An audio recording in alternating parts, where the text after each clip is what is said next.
I did not raise my voice at that Christmas table. I did not slam a door.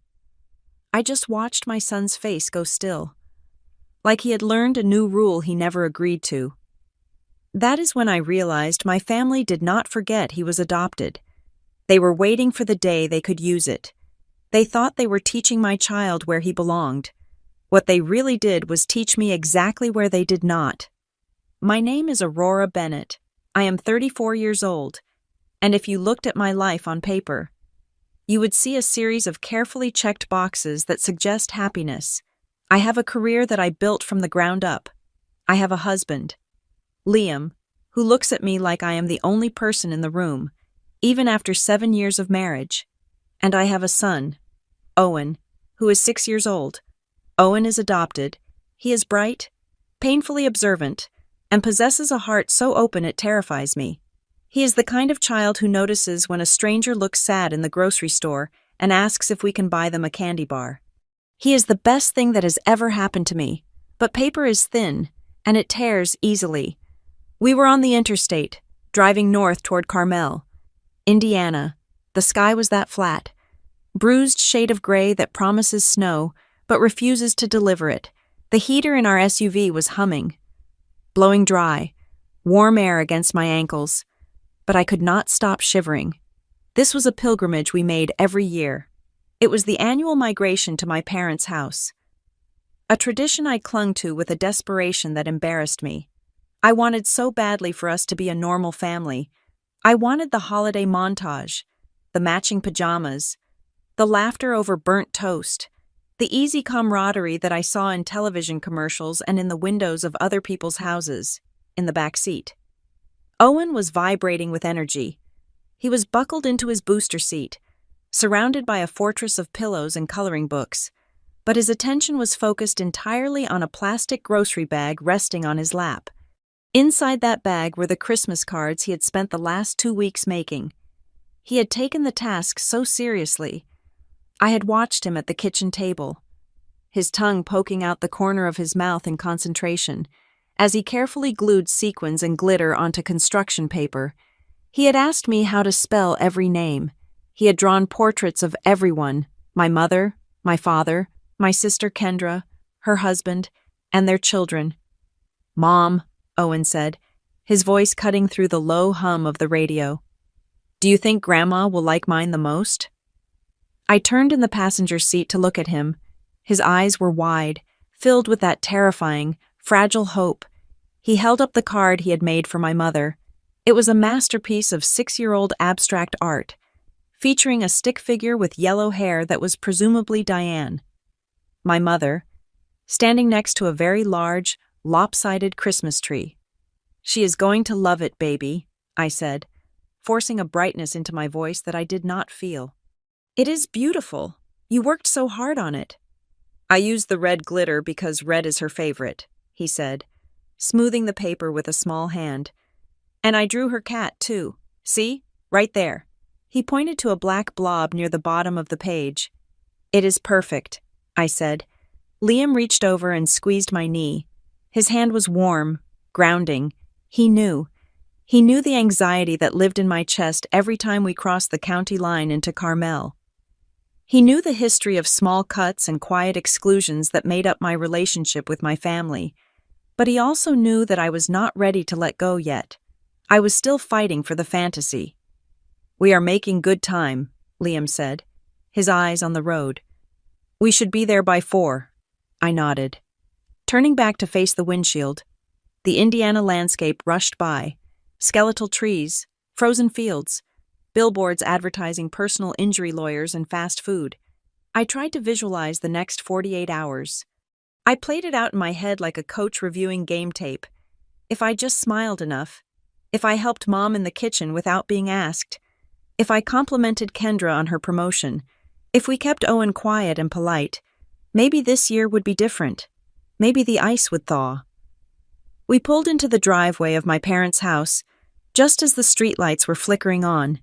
The house was impressive, a sprawling brick colonial with black shutters and a manicured lawn that looked disciplined even in winter. A massive wreath hung on the front door, adorned with a velvet bow that looked like it had been tied by a machine. Everything about the house screamed perfection. It was a house that demanded you wipe your feet before you even thought about entering. We unloaded the car in the biting cold. Owen insisted on carrying the bag of cards himself. He marched up the walkway, his boots crunching on the salted concrete, his breath puffing out in little white clouds. I walked behind him, my stomach twisting into a tight knot. The door opened before we could knock. My mother, Diane, stood there. She looked exactly as she always did, impeccably put together, her hair stiff with hairspray, her sweater devoid of lint or wrinkles. "You made it," she said. It was not a question or an exclamation. It was just a statement of fact. "Hi, Mom," I said, leaning in to kiss her cheek. Her skin smelled of expensive soap and judgment. Traffic was not too bad. "We were worried about the ice," she said, stepping back to let us in. "Your father is in the den." Owen stepped forward, clutching his bag. He looked up at her, beaming. "Hi, Grandma?" he chirped. My mother looked down at him. The smile she gave him was a technical marvel. The corners of her mouth turned up. Her teeth showed. But her eyes remained completely flat. It was the kind of smile you give to a cashier or a neighbor's child who has wandered into your yard by mistake. It was polite. It was distant. It was hollow. "Hello, Owen," she said. She did not bend down to hug him. She did not reach out to touch his shoulder. She just looked at him, then looked back at me. "Make sure he takes those boots off on the mat. I just had the carpets cleaned." Owen's smile faltered for a fraction of a second, but he recovered quickly. He was used to working for it. He kicked off his boots and lined them up perfectly next to the door, just as I had taught him. "I made you a card," he said, reaching into his bag. "Oh, that is nice," she said, turning away before he could pull it out. "You can put it on the side table. Come on in. Dinner is almost ready." She walked away toward the kitchen. I stood there in the foyer, watching my son lower his hand. He looked at the bag, then at the retreating figure of his grandmother. He walked over to the side table, which was already piled high with glossy, store-bought cards from friends and business associates, and placed his construction paper creation on the very edge. "She is just busy, buddy," Liam whispered, helping Owen off with his coat. "She will look at it later." The evening passed in a blur of low-level tension. My father, Glenn, sat in his armchair like a king on a throne, accepting our greetings with a distracted nod. My sister, Kendra, arrived an hour later with her husband and their 2 children. Maddie and Connor. The atmosphere shifted immediately. When Kendra's kids walked in, my parents lit up. My father got out of his chair to swing Connor around. My mother cooed over Maddie's dress, pulling her into a tight embrace, asking her a dozen questions about school and dance class. Owen sat on the rug, playing with a toy car, watching them. He did not complain. He did not ask why Grandma had a hug for Maddie, but only a nod for him. He just watched, his large eyes taking in the data, cataloging the difference. I spent the night navigating the minefield. I complimented the roast. I laughed at my father's repetitive jokes. I listened to Kendra brag about Maddie's placement in the gifted program at school. Every time the conversation turned to Owen. It was brief. "He is doing well in reading," I offered at dinner. "That is nice," my mother said, and then immediately turned to Kendra. "Did I tell you that the neighbors asked about your promotion? They saw it in the newsletter." It was 1,000 tiny cuts, but we survived the night. We went to bed in the guest room. Owen curled up between us because the strange house made him nervous. I fell asleep telling myself that tomorrow would be better. Christmas morning was the great equalizer. The magic of the day would smooth everything over. I was wrong. Christmas morning broke with a deceptive calm. The sun was shining weakly through the frosted windows. The smell of coffee and bacon filled the house. We went downstairs in our pajamas. The living room was a chaotic sea of wrapping paper. Gifts were opened. Thank yous were said. Owen was gracious, hugging my parents for the Lego set they had bought him. A generic box, clearly picked out by an assistant or grabbed as an afterthought. But he treated it like treasure. Then came breakfast. We gathered around the large mahogany dining table. The table was set with the good china, the silver that had to be hand-washed. There were pancakes, eggs, fruit, and a massive ham. It looked like a spread from a magazine. I sat next to Owen. He was happy. He had a new toy. He was eating pancakes with extra syrup. And for a moment, the tension seemed to have dissipated. He was swinging his legs under his chair, humming a little tune. Across the table sat my niece, Maddie. She was 8 years old, with blonde curls and a precocious awareness of the adult dynamics in the room. She was the golden grandchild, the one who could do no wrong. She had been watching Owen throughout the morning with a look I could not quite place, something between curiosity and disdain. The conversation lulled. The only sounds were the clinking of silverware against porcelain and the soft jazz playing from the speakers. Then Maddie sat up straighter in her chair. She set her fork down with a deliberate motion. She looked directly across the table at Owen. "Grandma told me you are not her real grandson," she said. Her voice was clear as a bell. It was not a whisper. It was not a question. It was a statement delivered with the casual cruelty that only children are capable of, because they have not yet learned to hide the knives they are handed by adults. The air left the room. Time seemed to warp, stretching out into an agonizing slow motion. I felt my heart stop in my chest, a physical hitch that stole my breath. I looked at Owen. He did not cry. He did not scream. He just went quiet. He stopped chewing. Slowly, painfully slowly. He lowered his fork to his plate. He shrank. That is the only way to describe it. His shoulders rolled forward, his chin tucked down, and his eyes glued themselves to the floor. It was the reaction of a child who has been hit and is trying to make himself small enough that the next blow might miss him. He looked like he was apologizing for existing. I waited. I waited for the eruption. I waited for my mother to gasp, to scold Maddie, to rush over to Owen and pull him into her arms and say, "No, no, darling, that is not true. You are my grandson, and I love you." I waited for my father to roar. I waited for Kendra to be mortified by her daughter's words. But the eruption never came. The room did not rush to fix it. My mother, the woman who had insisted on the good china and the perfect wreath, did not even blink. She reached out her hand and lifted her coffee mug. She took a sip. She looked over the rim of the cup, her gaze sweeping past Owen as if he were invisible, as if the devastation of a 6-year-old boy was as inconsequential as the weather. She swallowed. She set the cup back down. Silence. The silence was heavier than the table. It was a living thing, suffocating and thick. It was a confirmation. Then, a sound broke it. A giggle. It came from Kendra. It was not a nervous laugh. It was not the shocked, involuntary sound of someone who does not know how to react to a disaster. It was a light, airy giggle. It was the sound of someone who had heard the punchline to a joke she had helped write. She looked at Maddie, a small, conspiratorial smile playing on her lips, as if her daughter had just said something slightly precocious, but ultimately clever. That giggle was the sound of a door slamming shut forever. Beside me, Liam moved. He stood up slowly.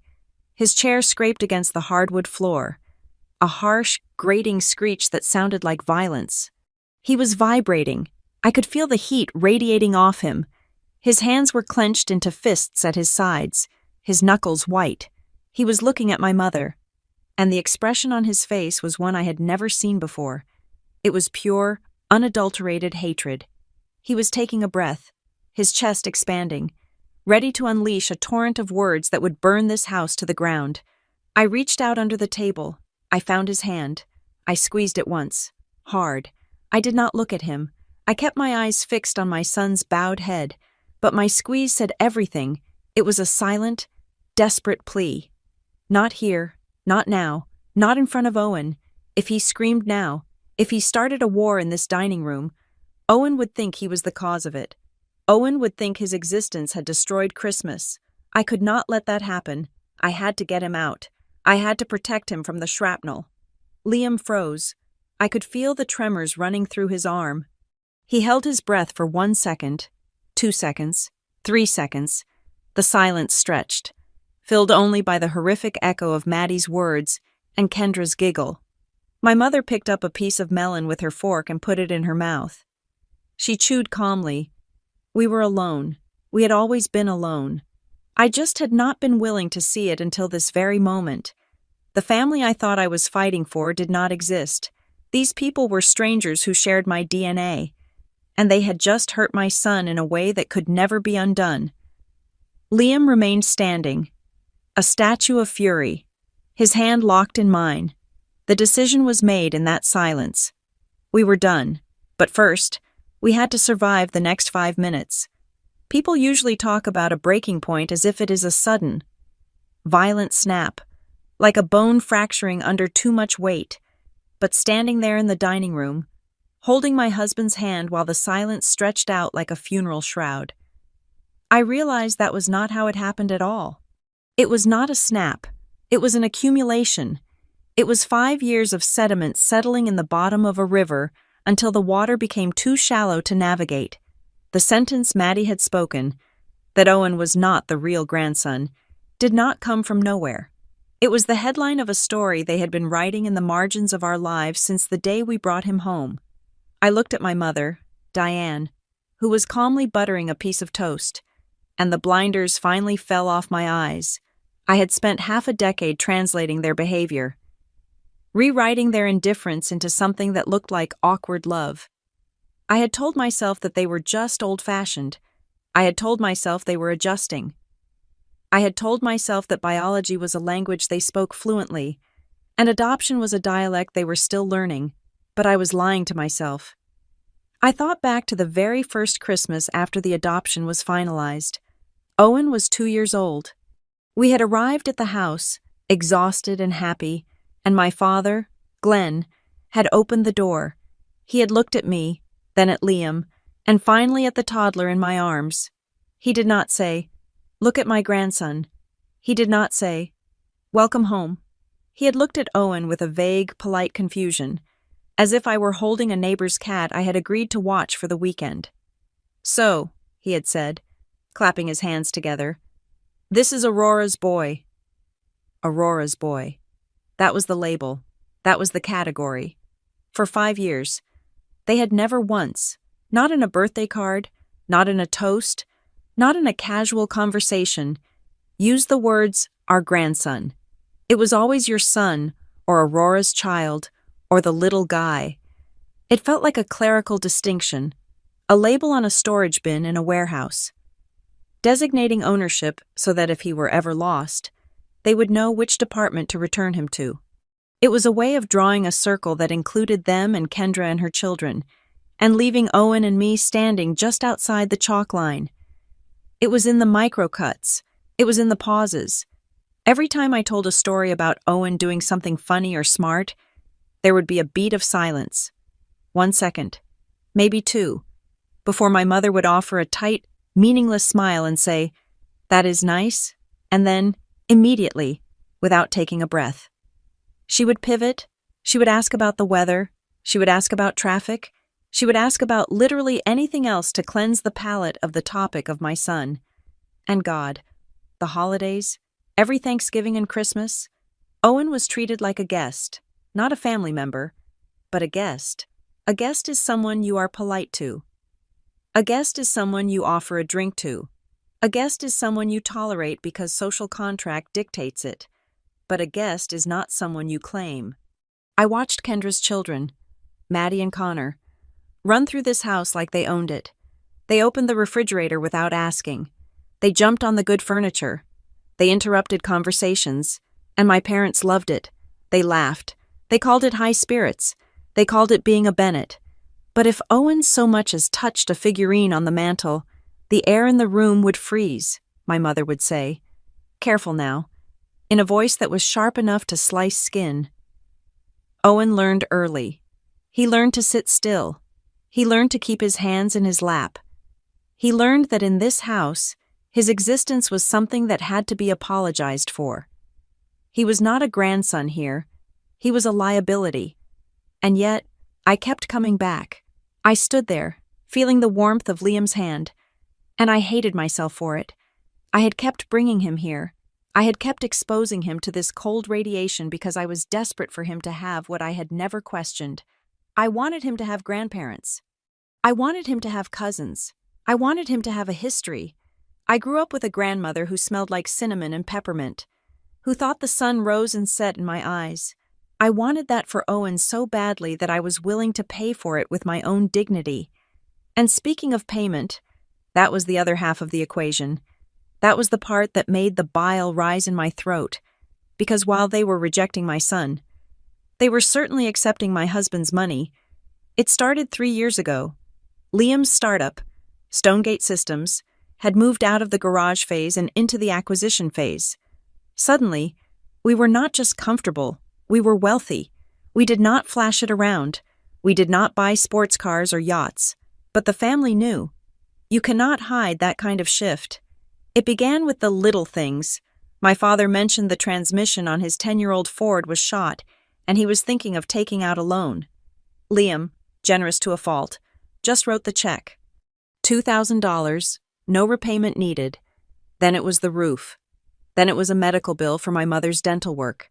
Then it was holiday help, because the pension wasn't stretching as far as it used to. We created an unspoken arrangement. We became the safety net. Every month, a transfer went from our account to theirs. It was not a fortune, but it was significant. It was enough to cover their mortgage gap. It was enough to keep them in the country club. It was enough to maintain the illusion of their upper-middle-class life in Carmel. And over time, the gratitude evaporated. The thank you so much turned into, did you send it yet? The help became an entitlement. My mother started budgeting as if our money was a fixed-line item on her spreadsheet. She would mention that she wanted to redo the sunroom, looking at me with an expectant expression, as if I were a bank officer she had an appointment with. They took the money Liam made, the money that provided for Owen, and they spent it on a life that excluded Owen. They drove the car we paid to fix to go visit Kendra's kids at their recitals. But they claimed they were too tired to drive 20 minutes to Owen's school play. They used the dental implants we paid for to smile at Maddie's graduation photos. But they could barely muster a grimace for Owen's Christmas card. The adoption wasn't a secret they were ashamed of. I realize that now. It was a weapon. It was a lever. It was the excuse they kept polished and oiled, ready to pull whenever they needed to exert control or explain away their cruelty. Well, you know, it is just different, my mother would say to her friends, lowering her voice. It is hard to bond when there is no blood connection. We try? Of course, they used his DNA as a shield to protect themselves from accusations of being bad people. They were not cruel. They were just traditional. They were not excluding him. They were just struggling to connect. And then there was Kendra. Kendra, my younger sister, the mother of the golden branch of the family tree. Her household was the sun this family orbited. Her children were praised loudly, their achievements broadcasted like national news. If Maddie got a B on a test, it was because the teacher was unfair. If Owen got straight A's, it was, that is good for him, said with the same enthusiasm one might use to describe a dog learning to sit. Kendra knew the dynamic. She fed on it. She liked being the one who gave our parents the real grandchildren. It gave her a status I could never touch. She used her children as currency to buy favor, and my parents bought it up wholesale. I looked at Kendra now, still with that faint, amused smile on her lips after Maddie's outburst. She did not look shocked. She looked satisfied. And that was when the final piece of the puzzle clicked into place. That was the realization that made my blood run cold. Colder than the Indiana winter outside. Maddie was 8 years old. 8-year-olds can be mean. They can be petty, but they do not invent complex concepts about lineage and legitimacy on their own. They do not spontaneously come up with the phrase, not her real grandson. That is not the language of the playground. That is the language of the dinner table. Maddie had not just come up with a cruel insult in the heat of the moment. She was repeating something she had heard. She had heard it said with authority. She had heard it said often enough that she believed it was a fact, a truth as solid as the ground she walked on. She had heard my mother say it. She had heard my sister say it. Grandma told me. That is what she had said. This was not a slip of the tongue. This was not an accidental overheard conversation. This was a narrative that had been discussed, refined, and repeated in front of my niece until she had memorized it. My mother had looked at my son, the son she accepted financial support from, and she had looked at her granddaughter, and she had taught that little girl that my son was less than. She had taught her that he was an imposter. The comment was not random. It was rehearsed. My parents had taken my money to keep their house warm, and inside that warm house, they had sat around with my sister and her children and laughed about how Owen didn't really belong. They had eaten the food we paid for and used the energy we provided to systematically dismantle my son's place in this family. I felt a clarity wash over me that was so sharp it was almost painful. The guilt vanished. The hope vanished. The desperate need to please these people and force them to love my child vanished. All that was left was the cold, hard math of the situation. They thought we were trapped. They thought the biological bond and the habit of seeking their approval would keep us seated at this table, swallowing the insults, writing the checks, playing the game. They had no idea that the game had just ended. Liam was still standing. The vein in his neck was throbbing. I could feel the vibration of his anger through his hand. He was ready to burn the world down for Owen, and for the first time in my life, I was not going to ask him to put the matches away. But we were not going to scream. Screaming is for people who need to be heard. We did not need to be heard anymore. We needed to be gone. I stood up. My chair made a small scraping sound on the floor. It was a quiet sound, but in that tomb of a dining room, it sounded like a gunshot. My mother looked at me. Her fork was halfway to her mouth. She paused. For a second, I saw a flicker of uncertainty in her eyes. She saw something in my face she had not seen before. She was used to Aurora the peacemaker. Aurora the pleaser. Aurora the one who just wanted everyone to get along. She was looking for that woman, but that woman was gone. She had been left behind on the highway, somewhere between the hope of a happy Christmas and the reality of a grandmother who disowned her grandson between sips of coffee. "Aurora?"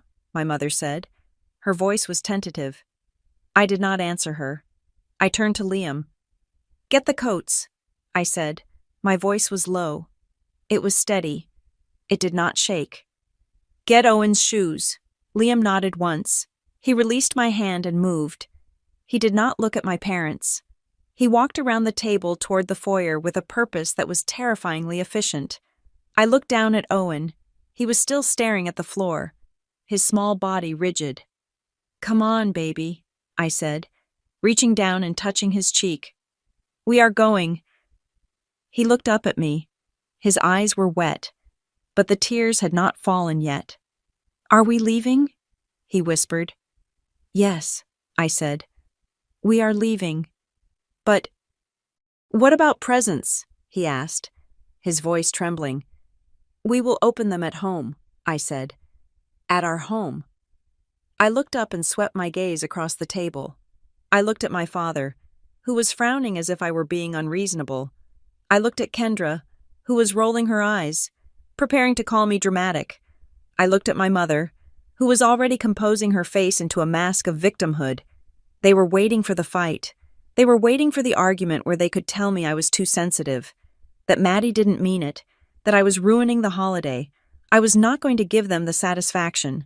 I turned my back on the table. I walked toward the door, and as I walked, I started doing the math in my head. I calculated the mortgage payments. I calculated the car repairs. I calculated the cost of the country club dues. I added it all up, and then I subtracted it. 0. That was the new number. $0, 0 cents, 0 access. They had taught my niece a lesson about who was real family and who was not. They had made it very clear that blood was the only currency they accepted. Fine, if they wanted to rely solely on blood, they could see how far it went toward paying the electric bill. Liam remained standing for a moment longer. his hand releasing mine to pick up his water glass. He did not throw it. He did not slam it down. He simply tapped the rim with his fingernail. A single, crystalline ting that cut through the thick, suffocating tension of the dining room. It was a sound usually reserved for a toast. A sound that commands attention. Every eye at the table flicked to him. My mother paused mid-chew. My father looked up from his plate, his brow furrowed in that familiar expression of irritated bewilderment he wore whenever the script of his life went off track. Kendra stopped giggling, her smile fading into a look of defensive anticipation. Even Maddie seemed to sense a shift in the atmospheric pressure, shrinking back slightly into her chair. Liam looked around the table, meeting each pair of eyes with a gaze that was terrifyingly flat. "Well," he said, his voice low, calm, and deadly. "At least now we know who the smallest person at this table really is." He did not look at Maddie when he said it. He looked directly at my mother, then he looked at my father, then he looked at Kendra. Nobody laughed. Nobody asked what he meant. Nobody offered a confused "pardon me?" or a shocked "how dare you?" The silence was absolute. And in that silence, they confessed. They knew exactly what he meant. They knew exactly what had just happened. If they had been innocent, if this had truly been a misunderstanding or a child's accidental cruelty, they would have been clamoring to explain. They would have been apologizing. They would have been horrified. Instead, they just sat there. My mother's face hardened, her lips thinning into a straight line of disapproval, not at the insult to her grandson, but at the breach of etiquette by my husband. She looked at Liam as if he were a waiter who had just dropped a tray. Rather than a father defending his son from emotional evisceration, I did not wait for a rebuttal. I did not wait for them to process the insult. I turned away from the table. I did not argue. I did not plead. I did not utter a single word of explanation. I felt a sudden, frantic urgency to get out, a physical need to evacuate the premises that was as primal as escaping a burning building. The air in that house felt poisonous. Every second we stayed was another lungful of smoke. "Come on, Owen," I said, my voice steady only through sheer force of will. I walked briskly to the foyer, my heels clicking on the hardwood, a sharp, staccato rhythm of departure. I grabbed our coats from the rack. I did not care that I knocked a scarf onto the floor. I did not pick it up. I found Owen's little boots where he had lined them up so perfectly. I knelt down, my hands trembling slightly as I shoved his feet into them. "Mom?" Owen whispered, his voice thick with confusion. "Are we in trouble?" "No, baby," I said, zipping his coat with a fierce efficiency. "You are not in trouble. You were perfect. We just have to go, right now." Liam was right behind me. He had not said another word to them. He simply walked out of the dining room, leaving them sitting there with their ham and their hatred. He grabbed the car keys from the bowl on the entry table. "I will start the car," he said. "Get him in." I nodded. I ushered Owen out the front door, shielding him from the wind with my body. The cold Indiana air hit us like a slap, bracing and clean compared to the stifle of the house. Liam moved to the driver's side, and I buckled Owen into the back. Then I stopped. I looked at the trunk of the SUV. It was empty. But the trunk of my parents' car, parked in the driveway, was not. We had arrived with armfuls of gifts, beautifully wrapped boxes with hand-tied ribbons, expensive gifts, thoughtful gifts, a cashmere sweater for my mother, a new set of golf clubs for my father, a designer handbag for Kendra, and on top of each one, taped with care, were Owen's drawings.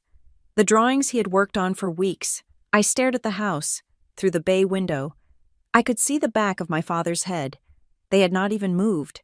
I felt a surge of adrenaline that was colder than the wind. "Open the trunk," I said to Liam. He looked at me, puzzled, but he popped the latch. I turned and walked back toward the house. I did not go to the front door. I went to the side porch where we had stacked the overflow of gifts that hadn't fit under the tree yet. They were sitting there, waiting to be brought in for the grand exchange. I started grabbing them. I grabbed the golf clubs. I grabbed the bag with the sweater. I grabbed the large box containing the espresso machine Kendra had hinted she wanted. I grabbed the toys we had bought for Maddie and Connor, expensive electronic tablets that cost more than my first car. I carried them in armfuls back to our SUV and threw them into the trunk. I did not arrange them carefully. I piled them in. Every box I touched felt like a lie I was retracting. I saw Owen's drawing of the stick figure family taped to the top of the espresso machine box. The tape was peeling slightly in the cold. It looked pathetic. It looked heartbreaking. It looked like an offering to a deity that did not exist. They did not deserve these things. They did not deserve the money we spent on them. But more importantly, they did not deserve the piece of my son that was taped to the wrapping paper. They did not get to have his art while rejecting his heart. I was reaching for the last bag when the front door opened. Kendra stepped out. She was not wearing a coat. She hugged her arms around herself, shivering in her silk blouse. She looked at me, standing there by the open trunk of my car, wrestling a box of high-end cookware back into my possession. "Aurora," she called out. Her voice was high, incredulous. "What are you doing?" I ignored her. I slammed the trunk shut. She walked down the steps, her heels crunching on the ice. She looked annoyed, not sad, not apologetic, annoyed, as if I were causing a scene at a restaurant and embarrassing her. "Are you seriously leaving over that?" she asked. I froze. I turned slowly to face her. "Over that?" I repeated. "Maddie is 8. Aurora," Kendra said, rolling her eyes. "Kids say stupid things. She didn't mean it like that. You are blowing this way out of proportion. Mom is inside crying now. By the way, I hope you are happy." I looked at my sister. I looked at her face, which was so similar to mine, and realized I was looking at a stranger. She truly did not see it. She did not see the cruelty because she was part of the ecosystem that created it. To her, Owen was an accessory to our family, and my reaction was the malfunction. "Maddie is 8, I said, my voice shockingly calm. "Which means she repeats what she hears. She didn't invent that sentence. Kendra, you know it, and I know it." "Oh my God, you are so dramatic," Kendra huffed, blowing warm air into her cupped hands. "Just come back inside. Don't ruin Christmas for everyone." "Christmas was ruined the minute you let your daughter speak for the whole family," I said. "Go back inside. Kendra, go eat your ham. We are done." "You are going to regret this," she snapped. "Mom and Dad are going to be furious." "Good," I said. "Let them be furious. It will give them something to talk about besides my son." I walked around to the passenger side of the car and got in. I slammed the door. It was a solid, heavy sound, the sound of a vault closing. Liam put the car in reverse before I had even clicked my seatbelt. We backed out of the driveway, tires spinning slightly on a patch of ice before catching traction. I did not look back at the house. I did not look to see if Kendra was still standing there. We drove in silence for a long time. The Indiana countryside rolled by. Gray and desolate, the adrenaline began to fade, leaving behind a deep, aching exhaustion. I turned in my seat to check on Owen. He was fast asleep. His head was lolling to the side, his mouth slightly open. He was clutching his bag of leftover cards, the ones he hadn't given out yet, to his chest like a teddy bear. He looked so small. Kids have a limit. They have a reserve of bravery, a tank they draw from when the world is confusing and loud and scary. Owen had drained his tank dry in that dining room. He had held it together. He had been polite. He had absorbed the blow without shattering. And now, in the safety of the car, his body had simply shut down to repair the damage. I reached back and gently pulled the blanket up over his legs. "He is out," I whispered to Liam. Liam nodded. His hands were gripping the steering wheel so hard his knuckles were white. "I should have flipped the table," Liam said, his voice tight. "I should have burned the house down." "No," I said, reaching over and resting my hand on his forearm. "This was better. Silence scares them more than noise. Noise they can dismiss as a tantrum. Silence is a judgment." We drove for 3 hours. We did not turn on the radio. We just drove, putting mile after mile between us and the people who shared my last name. We got home after dark. The house was cold, but it felt safe. We carried Owen inside without waking him, undressed him, and put him into his own bed. I stood in his doorway for a long time, listening to the rhythm of his breathing, assuring myself that he was still whole. I went downstairs. Liam was in the kitchen, pouring 2 glasses of wine. He looked aged, like the drive had taken 5 years off his life. We sat on the couch in the living room. Our own Christmas tree was twinkling in the corner. It looked beautiful. It looked peaceful. My phone buzzed on the coffee table. I stared at it. For a split second, a foolish, childlike part of me thought, maybe it is an apology. Maybe Mom realized what she did. Maybe Dad is calling to say he is sorry he let it happen. I picked up the phone. It was a text from Diane. I opened it. There were no words of regret. There was no "I love you." There was no "please come back." The message read, "Did you send the family holiday deposit yet? The transfer hasn't hit the account and the mortgage is due on the 1st. Let me know." I stared at the screen. I read it once. I read it twice. I read it a 3rd time, just to make sure I wasn't hallucinating. They had driven my son out of their house. They had allowed my niece to question his legitimacy. They had sat in silence while my husband called them small. And yet, their entitlement was so deeply ingrained, so absolute, that they still expected the check. They assumed that the arrangement was separate from the relationship. They assumed that my role as the family bank was irrevocable, regardless of how they treated the withdrawal slip that was my son. Something inside me shifted. It wasn't a snap. It was a settling. It was the feeling of a heavy door locking into place. It was a sensation of going quiet and sharp, like a blade being drawn from a sheath. I looked at the message. I looked at the history of our texts. Me sending photos of Owen that she never commented on. Me asking about her health. Me confirming transfer after transfer after transfer. 5 years of buying access. 5 years of paying a subscription fee for a family that didn't want us. I tapped the text box. My thumbs hovered over the glass. I did not scream. I did not type out a paragraph of rage. I did not list their crimes. They knew their crimes. I typed one sentence. This year's support was not meant for you. I looked at it. It was true. The money, the effort, the love, it was all meant for grandparents. It was meant for family. And since they had proven they were neither, they were not entitled to the benefits. I hit send. Then I blocked the number for the night, put the phone face down on the table, and took a sip of wine. It tasted like iron, but it went down smooth. The silence in our house was not empty.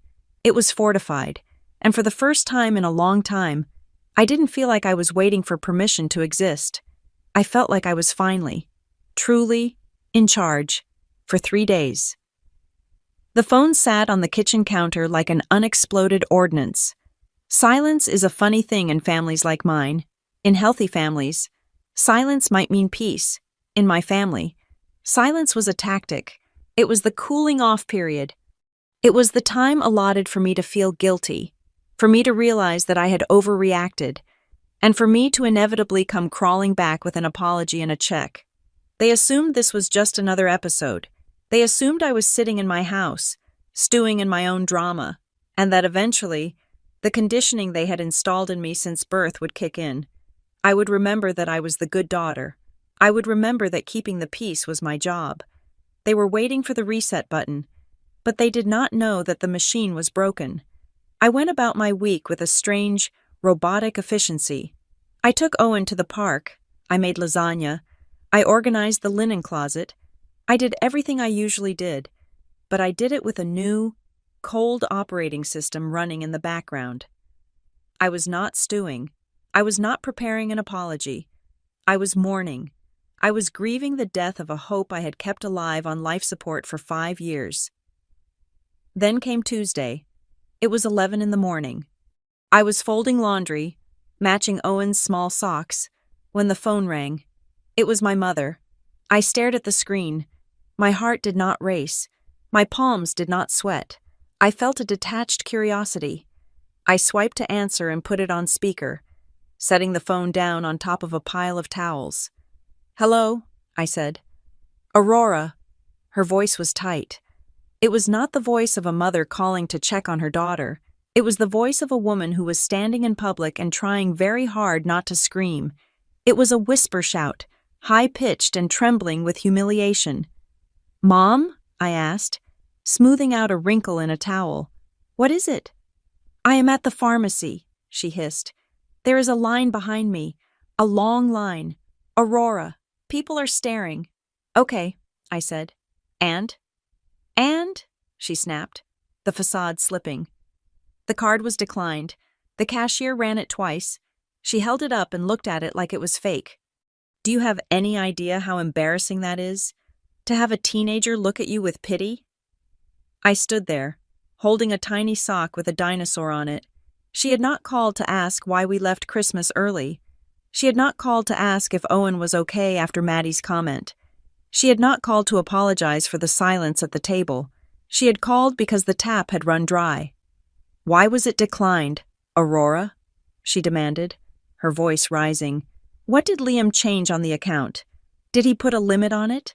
Fix it. Right now. I am standing here with my blood pressure medication and a bottle of vitamins, and I look like a pauper." The entitlement was breathtaking. It was a physical force, hitting me through the speaker. She truly believed that access to my husband's bank account was a fundamental human right, like water or air. "Liam did not change the limit," I said calmly. "We canceled the card." There was a silence on the other end that was louder than the pharmacy noise. "You? What?" "We canceled the card. Mom," I repeated. "I told you in my text. The support is done. We are not paying for your pharmacy runs anymore. We are not paying for your gas. We are not paying for anything." "You cannot be serious," she sputtered. "Because of Christmas? Because of one little comment from a child? You are going to cut your parents off because you are being oversensitive?" "It wasn't one comment," I said. "And it wasn't a child. It was you. It was all of you. You made it very clear that Owen is not family. So why should the family money go to you?" "This is financial abuse," she cried out. And I heard a rustling sound, like she was turning away from the counter to hide her face. "You know we rely on that card for essentials. Your father needs his prescriptions. How can you be so cruel? Over a misunderstanding." "It was not a misunderstanding," I said. "It was the truth. You don't view my son as yours. That is fine. That is your choice. But my choice is to use my resources for my son. Put the vitamins back, Mom, or pay for them yourself. Aurora Bennett, if you hang up on me..." I tapped the red button. The call ended. I stood there for a moment, listening to the silence of the house. I expected to feel guilty. I expected the old wave of shame to wash over me. The voice that said, "You are a bad daughter. You are hurting them." But it didn't come. Instead, I felt a grim satisfaction. They had spent years treating me like an ATM with feelings they could ignore. Now, they were finding out that the ATM had a security protocol. 2 hours later, the email arrived. It was from my father, Glenn. My father did not text. He considered texting beneath him. He wrote emails, and he wrote them like he was drafting a corporate memo or a legal brief. He prided himself on his logic, his ability to dismantle an emotional argument with facts. The subject line read, "Regarding your recent decisions." I sat down at the kitchen table and opened it. It was not a letter, it was a lecture. It was formatted with bullet points. I could see him sitting in his study, wearing his reading glasses, typing this out with a sense of righteous superiority. "Aurora, your mother called me in tears. I am appalled, not only by your disrespect at Christmas, leaving without a word, stealing the gifts back like a common thief, but by this sudden, vindictive financial retaliation. We need to clarify a few things since you seem to have lost your perspective. 1. Family is complex. Bonds are forged through history and shared blood. That is a biological fact, not an insult. To pretend that adoption is identical to natural lineage is a modern fantasy. And while we accept Owen, You cannot force feelings that do not exist naturally. 2. Gratitude. We raised you. We paid for your lessons, your clothes, your college applications. The support you and Liam provide us now is not charity. It is a return on investment. It is what children owe their parents when they become successful. It is the natural order. 3. Priorities. You are choosing to punish your own flesh and blood, your elderly parents who are on a fixed income, to make a point about a child who, quite frankly, will never understand the nuances of this family anyway. You are choosing someone else's child over your own father and mother. Fix this immediately. Reactivate the card. Send the holiday transfer. We are willing to overlook your outburst if you make this right by close of business today. Dad. I read the phrase choosing someone else's child 3 times. There it was, written in black and white, pixelated proof of the rot at the core of his soul. To him. Owen was not my son. He was a stranger I had brought into the fold. He was someone else's child. I did not reply. I did not print it out. I simply moved the email into a folder I had named Evidence. The sun went down. Liam came home from work, his face pale and drawn. He kissed me, checked on Owen, and then went straight to his study. He had been quiet all week. A deep, brooding silence that worried me. I thought he was just angry. I thought he was processing the same betrayal I was. I didn't know he was holding a grenade. At 9 o'clock, my brother Adam called. Adam was the middle child. He was the one who had escaped. He lived in Chicago, worked in logistics, and maintained a safe, cynical distance from the family drama in Indiana. He was not the golden child like Kendra, and he was not the doormat like me. He was the observer. "Hey," he said when I answered. His voice was low, and I could hear the wind of the windy city in the background. He was outside, probably smoking a cigarette, hiding from his own kids. "Hey, Adam," I said. "Did you get the memo? I am the devil." "Yeah, I heard," he said. "Mom called me. She said you are trying to starve them out. She said you have lost your mind." "She told Maddie that Owen isn't her real grandson," I said. "And she said it at the Christmas table." Adam let out a long, ragged sigh. "Jesus, I knew they were bad. But that is impressive, even for them." "So I cut them off," I said. "All of it. The cards, the transfers, the extras." "Good," Adam said. "You should have done it years ago." "Thanks for the support," I said, surprised. Adam usually stayed neutral. "Look, Aurora," he said, his voice dropping even lower. "I am not just calling to cheer you on. I am calling to warn you. You need to know what you are actually cutting off." "What do you mean?" "They called me asking for money," Adam said. $5,000. Immediately. They said it was an emergency." "They always have an emergency," I said. "The roof, the car." "No," Adam cut me off. "This isn't a repair bill. Aurora. They are drowning. I did some digging because their panic didn't make sense. It turns out they took out a second mortgage on the house 4 years ago. A big one. And they are behind. Way behind." I froze. A second mortgage? But the house was almost paid off. Where did the money go? "Lifestyle," Adam said. "Country club dues, Kendra's wedding, trips, keeping up appearances. They have been bleeding cash for years, and they have been using your help to pay the interest, not the principal. Now that you stop the flow, they are looking at foreclosure." "Foreclosure?" I whispered. "It gets worse," Adam said. "When I told them I wouldn't give them the $5,000, Dad got quiet. He started talking about other options. He mentioned names. Aurora, not banks, individuals, private lenders." My stomach turned. "You mean loan sharks?" "I mean predatory lenders with high interest rates and bad tempers," Adam said. "The kind of people you don't sign contracts with. If they are desperate enough to go down that road, this is going to get ugly fast.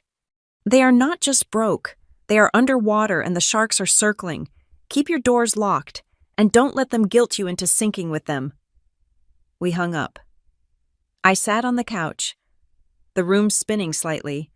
I had thought I was just cutting off their luxury money. I didn't realize I had been the only thing standing between them and total collapse. "Aurora?" I looked up. Liam was standing in the doorway of the living room. He was holding a tumbler of whiskey, but he hadn't taken a sip. He looked like he hadn't slept in a week. "What is it?" I asked, my voice shaky from the call with Adam. "I just got off the phone with Adam. He says they have a second mortgage. He says they are broke." Liam closed his eyes. He took a deep breath, like a diver preparing to go under. "I know," he said. The air left the room. You know?"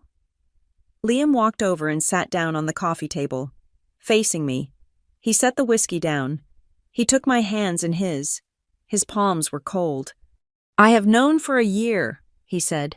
"How?" I asked, pulling my hands back. "How could you know?" "Because I have been paying it," he said. I stared at him. The words didn't make sense. "What do you mean, you have been paying it?" "I handle the transfers. I see the accounts." "Not from our joint account," Liam said softly. "From my personal bonus account, the one you don't look at." I felt a wave of nausea. "Liam, how much?" He looked down at the rug. $3,000 a month, for the last 11 months, plus a lump sum last February to stop the first foreclosure notice. I did the math in my head. My brain screamed, $33,000, plus a lump sum, 40,000? 50,000? "Why?" I whispered. "Why would you do that? Why wouldn't you tell me?" "Because I knew you would tell them to sell the house," Liam said, looking up at me.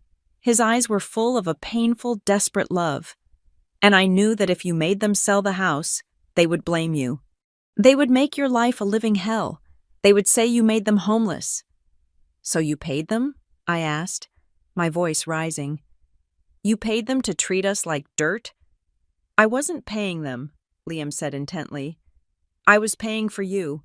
I wanted you to have a normal year. I wanted you to stop worrying about why they were always stressed. I thought if I fixed the money problem, maybe they would be nicer. Maybe they would have space to love Owen if they weren't panicked about the bank." "It didn't work," I said, tears pricking my eyes. "They took the money, and they still treated him like a stranger." "I know," Liam said. "I know that now. I was stupid. I was trying to shield you from the reality of who they are." He reached out and touched my face. His thumb brushed away a tear I didn't know had fallen. "I thought I was buying you peace," he said, his voice breaking on the last word. "I didn't realize I was renting your silence." The sentence hung in the air between us. Renting my silence, that was exactly what they had done. My parents had taken the money, my holiday help, Liam's secret mortgage payments, all of it, and they had viewed it as a fee we paid to be in their presence. As long as the checks cleared, they would tolerate us. They would let us sit at the table. They would refrain from saying the quiet part out loud. But the moment the money stopped, the truth came out. They didn't love us. They were leasing us a spot in the family photo. "Stop it," I said. "Stop the payments. Stop the secret account. Stop all of it." "I did," Liam said. "I stopped it the second we got in the car on Christmas. I called the bank on the drive home." "Good," I said.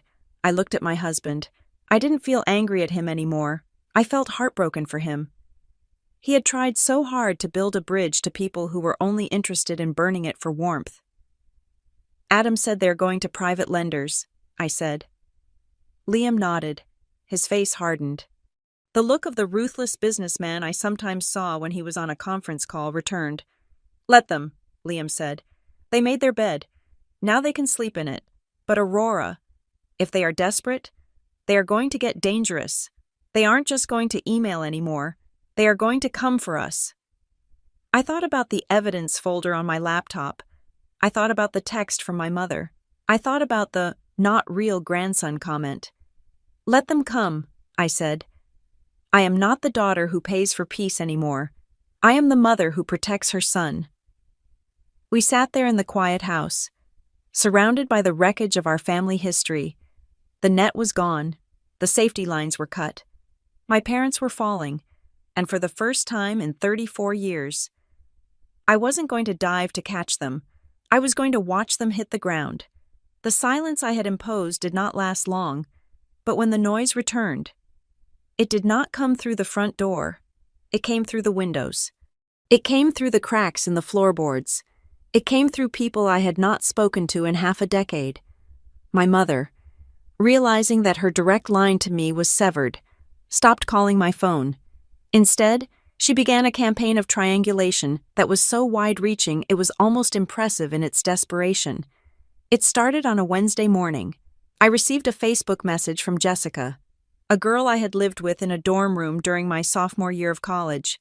We had not exchanged more than a happy birthday post in 8 years. "Hey, Aurora." The message read, "I know it has been forever, but I just got the weirdest message from your mom. She sounded really frantic. She said she cannot get a hold of you and she is worried you are spiraling. Something about a mental break? I just wanted to check in. Are you okay?" I stared at the screen, my coffee cup hovering halfway to my mouth. Spiraling, mental break, before I could process the audacity of it. Another notification popped up. This one was from an old neighbor, Mrs. Gable, who used to live next door to my parents when I was in high school. "Aurora, honey, please call your mother. She is sick with worry. She says you have cut everyone off and are keeping Owen away from the family. Whatever is happening. Family comes first." I set the phone down. My hands were shaking, not from fear, but from a cold, vibrating rage. This was the strategy. If they could not control me directly, they would control the narrative around me. They were painting a picture of a woman unhinged, a woman acting irrationally, a woman who needed to be saved from herself. By framing my boundary as a symptom of mental instability, they delegitimized my anger. If I was spiraling, then my reasons for cutting them off were just delusions. If I was sick, then they were the benevolent caretakers trying to help. It was gaslighting on a community-wide scale. I did not respond to Jessica. I did not respond to Mrs. Gable. I blocked them both. I realized that my circle was going to get a lot smaller before this was over, and frankly, I was ready to prune the dead branches. But the digital harassment was just the opening salvo. The real attack came that afternoon. It was 2:00. I was in the kitchen prepping dinner, chopping vegetables with a little more force than necessary. When I heard the garage door open, I froze. Liam never came home at 2 in the afternoon. He was the VP of operations at Stonegate Systems. His days were walls of meetings that stretched until 6 or 7. I wiped my hands on a towel and walked into the hallway just as the door from the garage swung open. Liam walked in. He was still wearing his coat. He looked pale. His jaw set so tight I could see the muscle jumping beneath the skin. He did not say hello. He walked past me, dropped his briefcase on the floor with a heavy thud, and walked straight to the kitchen island. He leaned his hands on the marble counter and hung his head, taking deep, ragged breaths. "Liam?" I asked, my voice soft. "What happened? Is it work?" He laughed. It was a dry, humorless sound. "You could say that," he said. He looked up at me. His eyes were dark. "Your father showed up at my office today. The knife I had been using to chop carrots was lying on the cutting board, but I felt like it had just been twisted into my stomach. What?" "He came to Stonegate," Liam said. "He was in the lobby." I felt the blood drain from my face. Stonegate Systems is not a place you just visit. It is a secured facility. There are key cards. There are security guards with serious expressions. There are non-disclosure agreements signed just to enter the elevator. It is a fortress. "How did he get in?" I asked. "He didn't get past security," Liam said. "But he made enough of a scene that the front desk called me. He told the receptionist it was a family emergency. He told her that his daughter was in trouble and he needed to speak to his son-in-law immediately. He played the confused, terrified old man perfectly. My admin pulled me out of a board meeting. Aurora, a board meeting. I pulled out a stool and sat down because my legs suddenly felt like water. Oh my God. Liam, I am so sorry. Don't be sorry, Liam said sharply. Be angry. Be furious. He reached into his suit pocket and pulled out his phone. He tapped the screen and set it down on the counter between us. I went down to the lobby, Liam said. I didn't want him causing a scene in front of clients. I took him to the coffee shop next door. I thought he was going to ask for money again. I was ready to tell him to go to hell. What did he say? He didn't ask for money, Liam said. At least, not directly. He asked for you. Liam's voice dropped an octave, mimicking my father's deep, authoritative baritone. He sat there, drinking a latte I paid for, and he looked me in the eye and said, Liam, we are worried about Aurora. She seems unstable. She has been isolated lately, hasn't she? Do you think she is having some sort of delayed reaction to the adoption? You know, sometimes women struggle to bond, and they project that anger onto their families. The room spun. Delayed reaction to the adoption. Struggle to bond. They were using the very thing I fought for, my connection to my son, and twisting it into a pathology. They were suggesting that I was the one who had a problem with Owen, that I was the one rejecting the family because I couldn't handle the reality of adoption. It was a projection so massive it blocked out the sun. He told me he thinks you need therapy, Liam continued, his voice dripping with disgust. He said, do you think therapy would help her reconnect? We just want our daughter back. We don't want her to make decisions she will regret when she is thinking clearly again. He is trying to recruit you, I whispered. Exactly, Liam said. He knows he can't manipulate you anymore. You cut the cord, so he is trying to bypass the security system. He thinks if he can convince me that you are crazy, I will take his side. He thinks I will override your decision and open the checkbook again because I am the rational husband and you are the emotional wife. Liam reached into his briefcase. He pulled out a folded piece of paper. He handed me this before he left. Liam said, he said he didn't want to burden you with it while you were fragile, but he thought I should know the stakes. I took the paper. It was a printout of an email, but it wasn't a normal email. It was forwarded from a generic Gmail address, something like Account Services 88, to my father's email, and then printed out. I unfolded it. It was a nightmare in PDF form. Attached to the email were 3 documents. The text of the email itself was short, written in red font. Final notice of default. Mr. Bennett. This is the final attempt to resolve the outstanding balance on your second mortgage. The total arrears are $42,000. If payment is not received by the 15th of January, foreclosure proceedings will be initiated immediately. Please find the attached notice of intent to sell. Below that was a screenshot of a bank account. It was my parents' primary checking account. The balance was printed in bold. Angry numbers. -$412. And below that was a handwritten note, scanned and attached. It was addressed to Liam. Please don't let her make a decision that hurts everyone. We are a family. We help each other. I stared at the paper. The date on the foreclosure notice was 3 days ago. The 15th, I said. That is next week. Yes, Liam said. They are out of time. They aren't just drowning. Aurora. They are at the bottom of the ocean. That is why he came to my office. That is why he is trying to diagnose you. He needs me to panic. He needs me to look at this foreclosure notice, feel guilty, and write a check for $42,000 to save the family home. I looked up at Liam. Did you? Liam looked at me with an intensity that made me hold my breath. I looked him in the eye, Liam said, and I told him that if he was worried about your mental health, he should probably stop gaslighting you. I told him that the only thing unstable about you is the family you were born into, and then I told him that if he ever showed up at my place of business again, I would have security escort him out in handcuffs. I let out a breath I didn't know I was holding. And the money? I asked. I crumpled up the paper and handed it back to him, Liam said. But he left it on the table. He said, just think about it, Liam, for Owen's sake. You don't want him to lose his grandparents' home, do you? For Owen's sake, that was the trigger. I stood up. The stool scraped against the floor. They didn't come to apologize, I said, my voice shaking. They didn't come to fix it. They came to recruit you as leverage. They are using my son's name to try and guilt you into paying off their debt. Yes, Liam said. They are.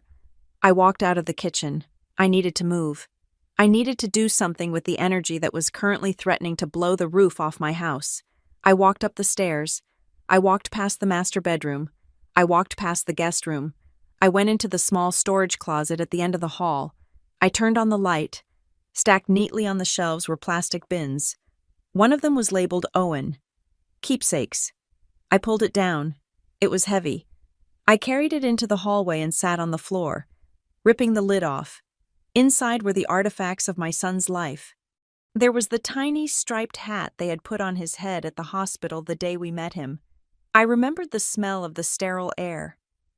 The way my heart had hammered against my ribs when the social worker handed him to me.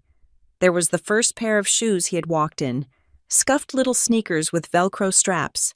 There was a piece of construction paper with his handprint on it in blue paint, dated 3 years ago. I picked up the hospital bracelet. It was so small. It was just a strip of plastic with his name and birth date typed on it. Owen Bennett. My parents had seen this bracelet. They had seen these shoes. They had held him when he was wearing that striped hat. And for 6 years, they had looked at this miracle of a boy. This child who was the absolute center of my universe, and they had seen nothing but a bargaining chip. They saw an asset. They saw a tool. They saw a way to manipulate me. And now Liam, into funding their country club lifestyle. They didn't care about his heart. They didn't care about his feelings. They only cared that his existence could be leveraged to keep the lights on in a house where he wasn't even welcome. I clutched the tiny bracelet in my fist. It dug into my palm. The tears came then, but they were not the hot, stinging tears of sadness. They were not the tears of a daughter missing her mother. They were cold tears. They were the tears of a mother who realizes that the wolves are not at the door. They are sharing her last name. I cried from fury. I sat there on the hallway floor, rocking back and forth, clutching my son's first identification bracelet, and I felt a hate so pure it felt like clarity. They had dared. They had dared to go to my husband's office. They had dared to question my sanity. They had dared to threaten my son's security by implying that his future was tied to their financial failures. Just think about it. Liam, for Owen's sake. I wiped my face with the back of my hand. I sniffed, hard. I put the bracelet back in the bin. I put the shoes back. I put the handprint back. I snapped the lid shut. I stood up. I was done crying. I walked back downstairs. Liam was still in the kitchen, staring at the email printout. "Give me the paper," I said. Liam looked at me. He saw my face. He saw the red eyes and the set jaw. He didn't ask if I was okay. He knew I wasn't. He handed me the paper. I walked over to the shredder we kept in the corner of the home office nook. I fed the foreclosure notice into the machine. I watched the blades eat it. I watched the words, final notice and family and blood turn into confetti. "What are we going to do?" Liam asked quietly. I turned to him. "We are going to let them lose the house," I said. "We are going to let them lose everything. And while they are losing it, we are going to find out exactly how deep this rot goes." "What do you mean?" "I mean," I said, "that if they are desperate enough to show up at your office, they are desperate enough to do other things. Dad didn't just come to talk. He came to fish. He wanted to see if the hook was still set." I walked over to the calendar on the wall and circled the date. "They have until the 15th, I said. "That is 5 days away. In those 5 days, they are going to try everything. They are going to escalate. And we need to be ready." I looked at Liam. "Check everything," I said. "Check your credit. Check my credit. Check the titles on the cars.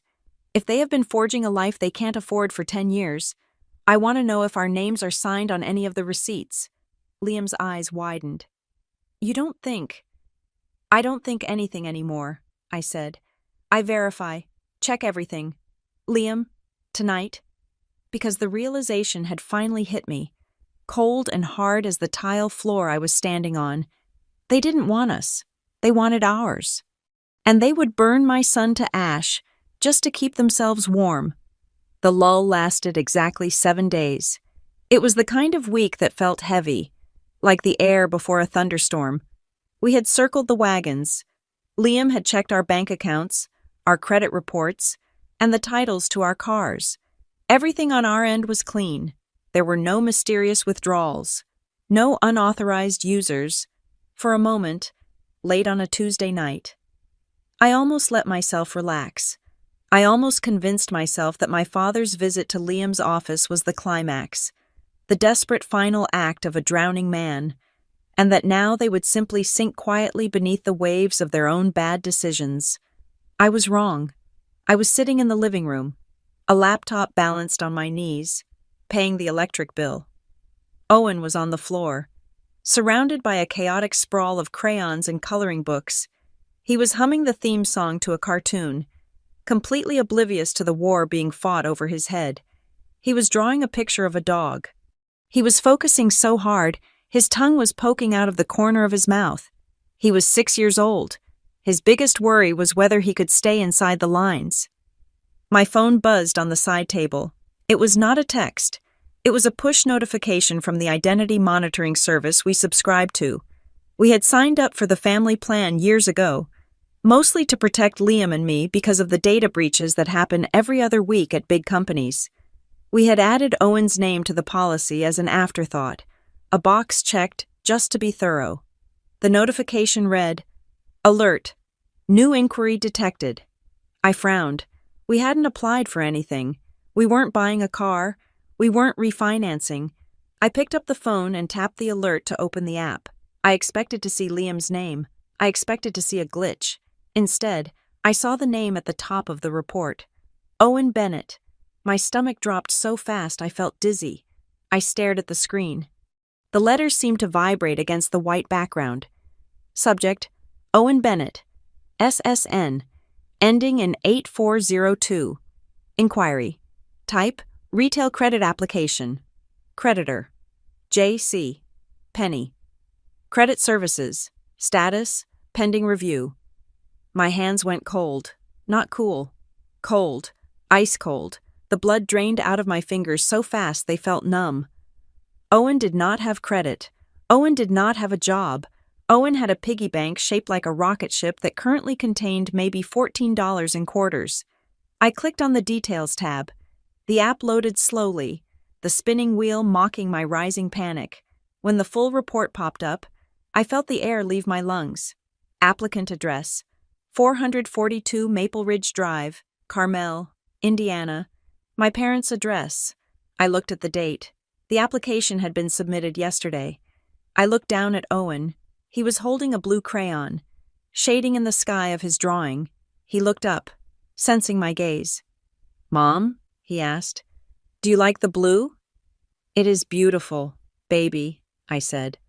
My voice sounded hollow, like it was coming from inside a tin can. "It is the best blue," he smiled and went back to work. I stood up. I walked into the kitchen because I felt like I was going to throw up. I gripped the edge of the granite counter until my knuckles turned white. This wasn't a misunderstanding. This wasn't a clerical error. My parents had used my 6-year-old son's social security number to try and open a credit card at a department store. Suddenly, the comment at the Christmas table hit me with a force that nearly knocked me over. Grandma told me you are not her real grandson. I had interpreted that as emotional cruelty. I had thought it was about exclusion. I had thought it was about love and belonging. But looking at the glow of my phone screen, I realized I had been naive. It wasn't just cruelty, it was a classification. To them. Not real didn't just mean he wasn't loved. It meant he wasn't a person. It meant he was a resource. It meant he was an object they could use, in their twisted, desperate logic. Because he wasn't blood, they didn't feel the biological imperative to protect his future. They felt entitled to harvest his clean credit history because, to them, he was just an extension of the assets they believed I owed them. They were not just stealing from a child, They were stealing from this child because they didn't believe he mattered enough to count. I felt a rage so pure it was almost blinding. It was different from the anger I felt at Christmas. That was hot and fiery. This was cold. This was surgical. I did not scream. I did not throw the phone. I dialed my mother's number. It rang 3 times. Hello? Her voice was cautious. She didn't know if I was calling to apologize or to yell. Mom, I said. My voice was terrifyingly calm. It was the voice of a prosecutor reading an indictment. I am looking at an alert from my Identity Theft Protection Service. Silence on the other end. Total, dead silence. It says that yesterday, I continued, an application for a credit card was filed under Owen's Social Security number, and it lists your address as his residence. I waited. I wanted to hear her say it. I wanted to hear the lie. Oh, she said. Her voice went up an octave. It was the sound of bad acting. That? Oh, Aurora. Don't be silly. That must be a mistake. You know how computers are. Computers do not accidentally type in a social security number. Mom, I said. And computers do not accidentally list your address for my son. Well, I don't know what to tell you, she said, letting out a nervous, breathless laugh. Maybe your father was trying to buy him a gift? You know he's not good with forms. He probably put Owen's name down because it was for him. He was just trying to be nice. Aurora. He was trying to get him some clothes for school. He was trying to open a line of credit, I said, with a 6-year-old's identity.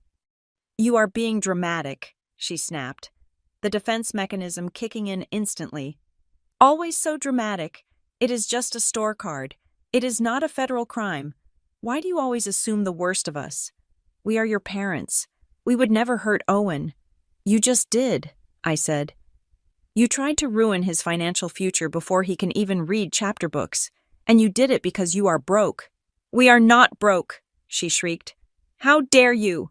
We are going through a liquidity crunch. It happens to everyone. If you had just sent the holiday transfer like a good daughter, we wouldn't be having this conversation. So you admit it, I said. You did it because I didn't send the money. I admit nothing, she shouted. I am hanging up. You are hysterical. Call me when you are ready to apologize for accusing your mother of being a criminal. The line went dead. I stared at the phone. She had gaslit me until the very last second, and then, in the same breath, justified the crime as my fault. I walked back into the living room. Liam was coming down the stairs. He had heard the shouting. What happened? He asked, looking at my face. They used Owen's social security number, I said. They tried to open a credit card. Liam stopped on the bottom step. His face went gray. Show me, he said. I handed him the phone. He looked at the alert. He looked at the details. I watched the transformation happen in real time.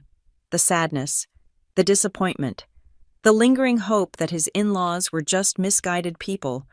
It all evaporated. In its place was the hard, steel gaze of a man who makes difficult decisions for a living. This is it, he said quietly. This is the line. There is more, I said. My phone chimed again. A text message. It was from Adam. My brother had been quiet since his warning about the private lenders. He had been digging. He worked in logistics, which meant he knew how to track things. He knew how to find paper trails. Aurora. The text read. I found something. I logged into Mom's old cloud account, the one she never changes the password for because she forgets it. I was looking for financial statements to see how bad the debt really is. I found a backup of her messages. Look at this draft. She wrote it to Kendra 2 days ago. I don't think she sent it, or maybe she deleted the sent version. But the draft saved. Attached was a screenshot. It was a draft email. The recipient field was Kendra. The subject line was blank. The body of the email read, Kendra, honey, don't worry about the tuition for Maddie's dance camp. We will figure it out. Aurora is being stubborn, but there are other ways. We still have the information from when we set up the college fund trust for the boy. If she won't help, we will do what we have to. We have to survive. It is not like he needs the credit score for another 10 years anyway. We can pay it back before he ever knows. I read it. Then I read it again. The boy, not Owen, the boy. And the line that stopped my heart. It is not like he needs the credit score for another 10 years anyway. They had discussed it. It wasn't a panic move. It wasn't a split-second decision by my father at a register. It was a strategy. My mother had typed this out. She had rationalized it. She had done the mental gymnastics to convince herself that stealing her grandson's identity was a victimless crime because he was a child, and she was telling Kendra, my sister, the one who giggled at the table, the one who asked if I was seriously leaving over a comment. She wasn't just a bystander. She was a beneficiary. Tuition for Maddie's dance camp. My parents were stealing from my son to pay for my niece. I felt a wave of nausea so strong I had to sit down on the sofa. The betrayal was absolute. It was a perfect circle of toxicity. The golden child got the spoils, and the scapegoat's son got the debt. They are coordinating, I whispered. It is not just Mom and Dad. Kendra knows, or at least, Mom feels comfortable enough to tell her. I handed the phone to Liam so he could see the screenshot. He read it. He didn't blink. He didn't look away. He absorbed the information like a computer processing a virus. "We will do what we have to," Liam read aloud. He looked at me. "That is premeditation," he said. "That is intent." He walked over to the window and looked out at the dark street. He looked at our driveway. He looked at the security camera we had installed over the garage. "Aurora," he said, turning back to me. "I need you to listen to me very carefully. I am listening. Up until 5 minutes ago, we were dealing with a toxic family," Liam said. "We were dealing with narcissists. We were dealing with bad boundaries and emotional abuse." He walked over to where I was sitting. He knelt down so he was eye level with me. He took my hands. His grip was firm, grounding. "But we are not dealing with disrespect anymore," he said. "We are dealing with fraud. We are dealing with identity theft. We are dealing with a conspiracy to defraud a minor." He looked over at Owen, who was still coloring, blissfully unaware that his father was declaring war. "They crossed the legal line," Liam said. "And once you cross the legal line, you don't get treated like family anymore. You get treated like a defendant." "What do we do?" I asked. "Do we call the police?" "We call a lawyer," Liam said. "Not a family lawyer. We call Marisol Kent." I knew the name. Marisol Kent was the general counsel for Liam's company's board of directors. She was a shark in a tailored suit. She didn't handle divorces. She handled corporate espionage, high-stakes litigation, and destroying people who tried to hurt her clients. "Marisol?" I asked. "Isn't she expensive?" "She is the best," Liam said. "And she owes me a favor, but even if she didn't, I would pay her triple. We are going to lock this down. Aurora. We are going to freeze everything. We are going to file a police report. And we are going to make sure that they never, ever get near Owen's information again. They will hate us," I said. "If we file a police report, they will say we are destroying the family." Liam stood up. He looked 10 feet tall. "They destroyed the family," he said, his voice hard as granite. "They destroyed it the minute they typed that social security number into a keypad. Now we are just cleaning up the crime scene." He pulled out his phone and started dialing. I looked down at the screenshot from Adam one last time. If Aurora won't help, we will do what we have to. I closed my eyes and let the last shred of guilt I had been carrying dissolve into the darkness. "Okay, Mom." I thought, "You did what you had to. Now, I am going to do what I have to." "Marisol," Liam said into the phone, his voice dropping into his professional cadence. "It is Liam. I need you. Tonight. Yes, it is an emergency. It involves identity theft. A minor. Yes, I will send you the files." He hung up. "She is on her way," he said. I looked at Owen. He held up his picture. "Mom, look," he said. "I drew a shield for the dog. So the bad guys can't get him. I felt a tear slide down my cheek, but I wiped it away before he could see. It is a great shield, buddy, I said.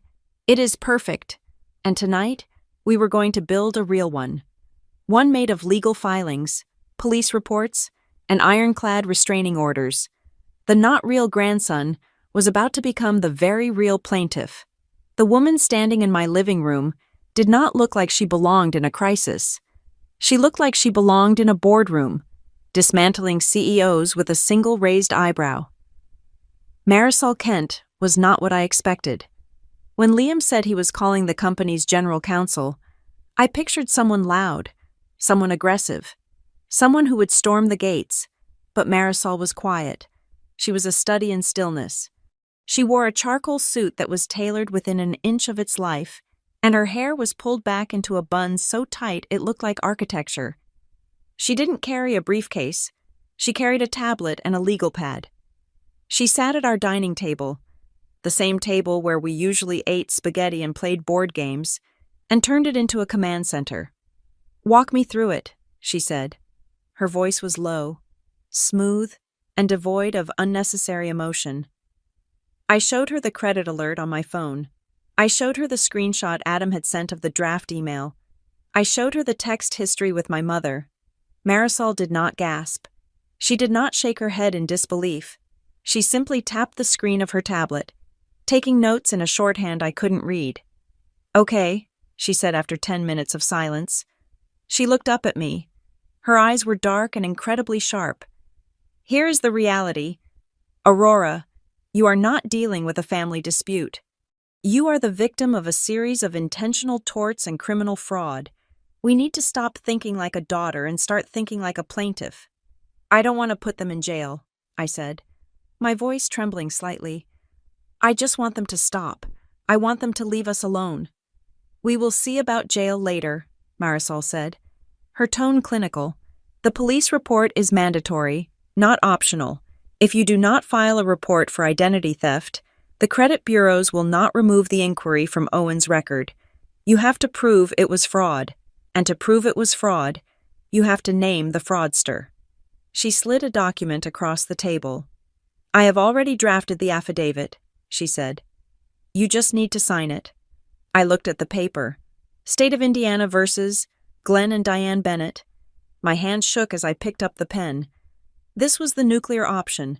This was the moment I stopped protecting them. I thought about the not real grandson comment. I thought about the "we will do what we have to" email. I signed. "Good," Marisol said, pulling the paper back. "Now, we build the wall." For the next 3 hours, Marisol orchestrated a blitzkrieg of administrative violence. We called the 3 major credit bureaus. We placed a relentless freeze on Owen's Social Security number. We contacted the fraud department of the department store creditor and demanded the original application. We requested IP logs and physical signatures. Then, Marisol opened her laptop to draft the notice. "This is not a restraining order," she explained, her fingers flying across the keyboard. "Not yet. A judge won't grant a restraining order based on financial fraud alone, usually, but this is a formal notice of no contact. It puts them on notice that any further communication will be considered harassment." She read it out loud as she typed. "Your clients are hereby instructed to cease all direct and indirect contact with Aurora Bennett, Liam Bennett, and the minor child, Owen Bennett. This includes telephone calls, text messages, emails, social media interaction, and third-party outreach. Furthermore, you are strictly prohibited from approaching the minor child's school, extracurricular activities, or medical providers. Any attempt to access the minor child or his personal information will result in immediate legal escalation." "Third-party outreach," I said. "That means they can't have neighbors message me?" "Exactly," Marisol said. "If your college roommate or your old neighbor messages you on their behalf, we document it, and we add it to the harassment file. Speaking of which," she stopped typing and looked at me with an intensity that made me sit up straighter. "You need to become an archivist. Aurora, from this moment on, nothing is casual. If they text you, you screenshot it. If they email you, You save it with headers.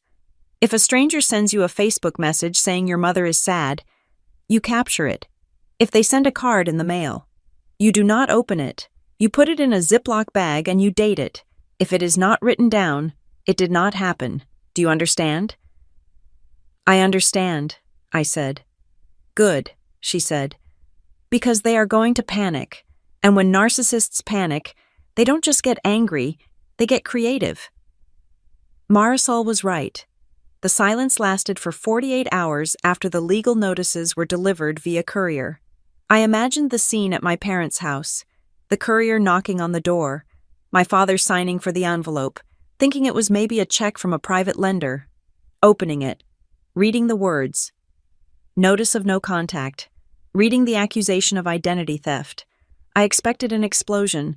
I expected my father to drive his car through our front lawn, but that is not what happened. On Friday morning, my phone buzzed. I had not blocked their numbers yet. On Marisol's advice, let them dig their own hole, she had said. Let the calls come through to voicemail. Let the texts arrive.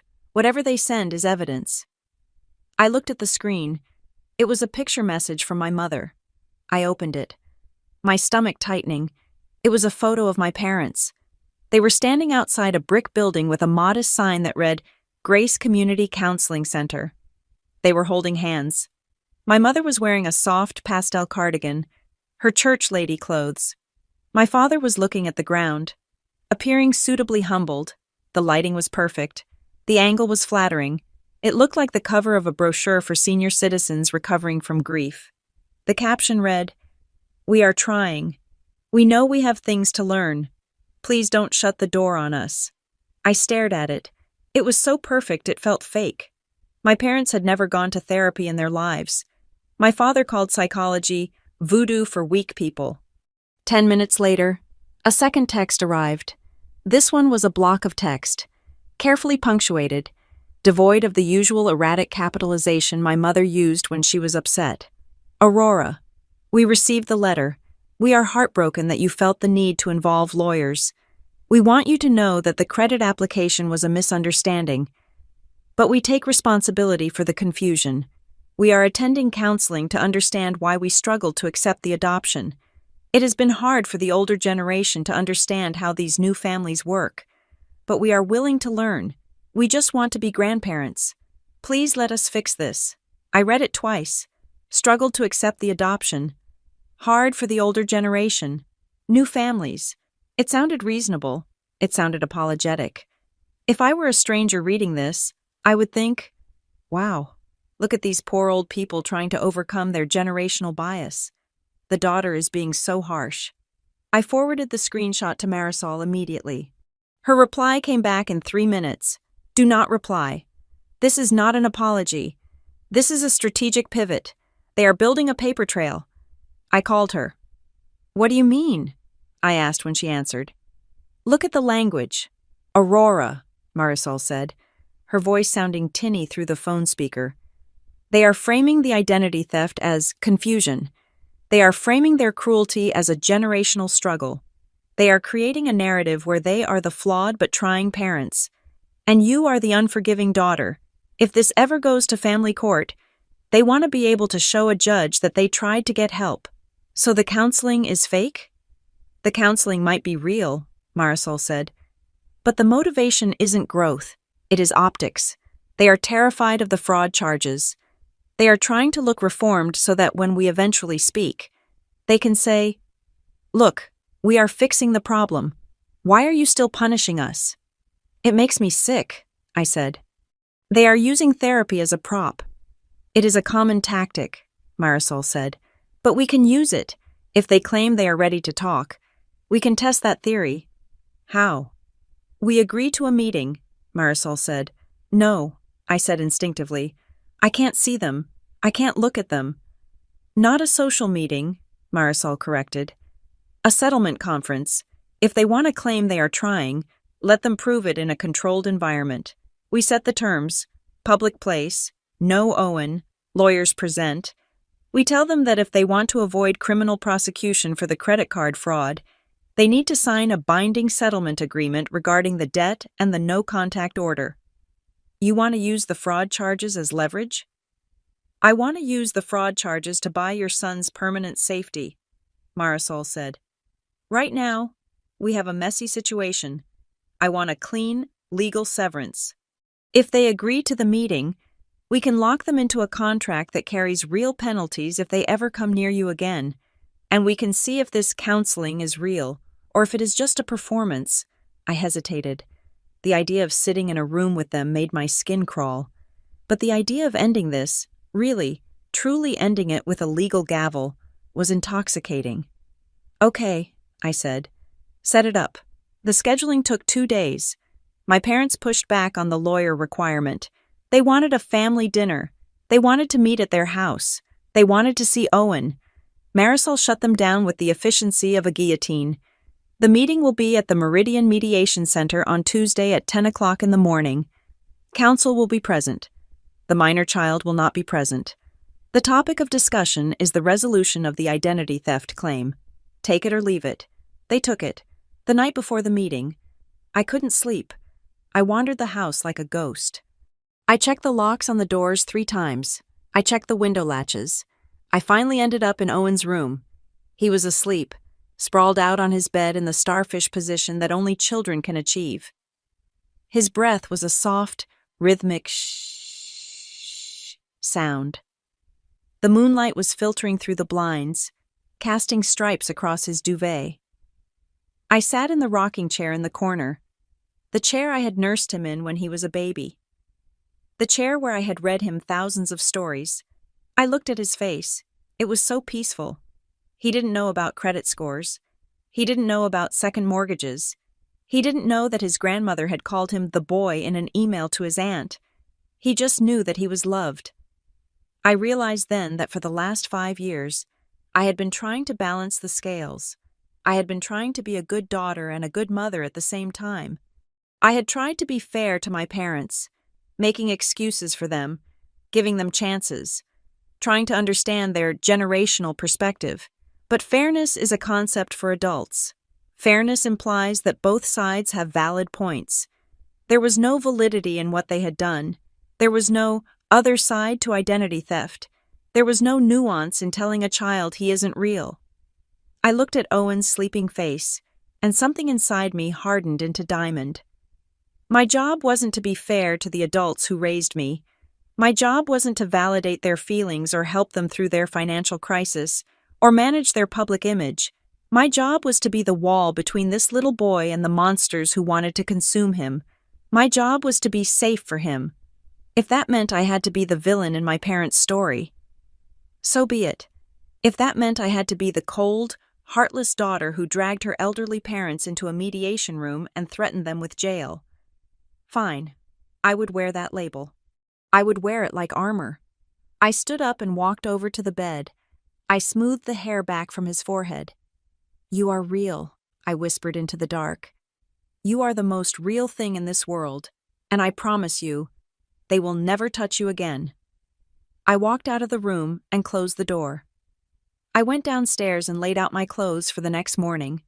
Not a soft sweater, not jeans. I pulled out my sharpest blazer, the navy blue one with the structured shoulders. I pulled out my heels. I wasn't going to a family reunion. I was going to a negotiation, and I intended to win. The morning of the mediation arrived with a sky the color of a bruised plum. I stood in front of my bedroom mirror, buttoning the navy blazer I had chosen the night before. My reflection looked tired. There were dark circles under my eyes that no amount of concealer could fully hide. But my jaw was set. I looked like someone who was done negotiating with terrorists. My phone buzzed on the dresser. It was 7:30 in the morning, too early for business, too late for an emergency. I picked it up. The number was unfamiliar. A local area code I didn't have saved. Against my better judgment, I opened the message. Aurora, it is Brenda, from your mom's Bible study group. I hesitated to reach out, but the Lord laid it on my heart. Your mother is absolutely heartbroken. She can't stop crying. I know families fight, but she is elderly and fragile. Please, honey, be the bigger person. You have so much, and they are struggling. Don't let pride ruin a legacy of love. I stared at the screen, feeling a bitter laugh bubble up in my throat. Be the bigger person. It is the favorite weapon of the enabler. It is the phrase people use when they want the victim to swallow their pain, so the aggressor doesn't have to face consequences. Be the bigger person means stand still so they can hit you again. I didn't reply. I took a screenshot, forwarded it to Marisol with the caption, "Harassment log," and blocked Brenda's number. I went downstairs. Liam was already in the kitchen, drinking coffee black. He was wearing his suit, the charcoal one he wore for board meetings. He looked like a fortress. "Ready?" he asked. "As I will ever be," I said. Then the house phone rang. We almost never used the landline. It was a relic we kept for emergencies and for the alarm system. The shrill ring cut through the quiet kitchen like a fire alarm. Liam looked at me. He picked it up. "Hello?" His face changed instantly. The professional mask dropped, replaced by a look of sharp, predatory alertness. "Who is this?" he asked. Yes, I am his father. Wait, do not let them in. I repeat, do not let them in." My heart hammered against my ribs. "What is it?" I whispered. Liam held up a hand. "Mrs. Higgins, listen to me. Under no circumstances is anyone other than myself or Aurora allowed to leave anything for him. No. Call security if they are still there. We are on our way." He hung up. The phone clattered into the cradle. "It was the school," Liam said. His voice was terrifyingly quiet. "The secretary. Someone just called the front office asking to deliver a holiday care package to Owen." "Who?" I asked, though I already knew. "They said they were his grandparents," Liam said. "They tried to get the secretary to verify his schedule. They knew his teacher's name, Aurora. They knew he was in Miss Albright's class in room 302. My chest tightened so fast I felt like I was in a vice. How did they know? We never told them his teacher's name. We never told them his room number. We had been so careful. "They are testing the perimeter," I said, my voice shaking. "They want to see if they can get to him." "They can't," Liam said. "Mrs. Higgins said it was a phone request, trying to set up a drop-off. She got suspicious because we aren't on the list for third-party deliveries." I grabbed my phone. "I'm calling Marisol." Marisol answered on the first ring. I explained the situation in 3 breathy sentences. "Consider it done," Marisol said. Her voice was the only thing that kept me from hyperventilating. "I am contacting the school district's legal department right now. We are locking down the pickup list, the visitor list, and the delivery protocols. I am flagging his file with the existing police report number. If anyone even breathes the word grandparent at that front desk, the police will be called for trespassing." "They knew his room number." "Marisol," I said. "How did they know his room number?" "Social engineering," Marisol said. "Or they saw a picture on social media where he was holding a certificate, or they asked a neighbor whose kid goes to the same school. It doesn't matter how. What matters is that we close the gate. I am handling it. You focus on the mediation. This just gave us more ammunition." I hung up, but the fear lingered. It was a physical sickness. They weren't just attacking my finances. They were hunting my child. The care package wasn't a gift. It was a message. We can reach him. "We have to go," Liam said. "We can't be late." I sat in the passenger seat as we drove to the mediation center. I couldn't stop checking my phone. It was a nervous tick. I opened Facebook. I hadn't looked at it in days, afraid of what I would see. But now I needed to know what the battlefield looked like. I went to Kendra's profile. It was public. Of course it was public. Her latest post was from 2 hours ago. It was a picture of her daughter, Maddie, looking sad and holding a stuffed animal. The caption read, "It is so hard explaining to an 8-year-old why she can't see her cousin anymore. The adoption drama is tearing this family apart. It breaks my heart that some people use children as pawns to punish their parents. Keeping grandparents away from their grandkids is a special kind of cruel. Praying for soft hearts and open doors. Family first grandparents, rights, heartbroken." The comments were a cesspool of sympathy. "Oh, honey, that is awful. Some people are so controlling. Is this about Aurora? I always thought her husband seemed possessive. I scrolled down, and then I saw it. A link shared by Kendra. GoFundMe. Help Glenn and Diane rebuild after family abandons them. I clicked the link. My mouth fell open. The photo was the same one they had texted me. The counseling center photo, where they looked like tragic heroes. The description was a masterpiece of vague victimhood. Hi, everyone. Many of you know Glenn and Diane Bennett as pillars of our community. Recently, due to unforeseen family circumstances and a sudden withdrawal of support they were promised, they are facing the loss of their home. They have given everything to their children, and now, in their golden years, they have been left behind. They are too proud to ask, so I am asking for them. Please help them keep their home and pay for the legal fees they are incurring to maintain their rights to see their grandchildren. Goal: $50,000. They had raised $400 so far. They are monetizing it, I said, showing the phone to Liam. They are literally grifting off the fact that we cut them off. Legal fees to maintain rights, Liam read, glancing at the screen. There are no grandparents' rights in Indiana when both parents are intact and fit. They are raising money for a lawsuit that doesn't exist. It is humiliation, I said. They are trying to shame us into paying them to take the page down. It won't work, Liam said. Keep screenshots, all of it. My phone dinged. A messenger notification. I flinched. I expected another attack. Another, Brenda from church. But the name on the message made me pause. Sarah Miller. Sarah was Kendra's best friend. They had been inseparable since high school. Sarah was the maid of honor at Kendra's wedding. She was as much a part of the Golden Branch clique as anyone. I opened the message cautiously. Hi, Aurora. It began. I know we haven't talked in a long time, and I know I'm supposed to be on Kendra's side or whatever, but I have been seeing these posts, and the GoFundMe, and it is making me sick.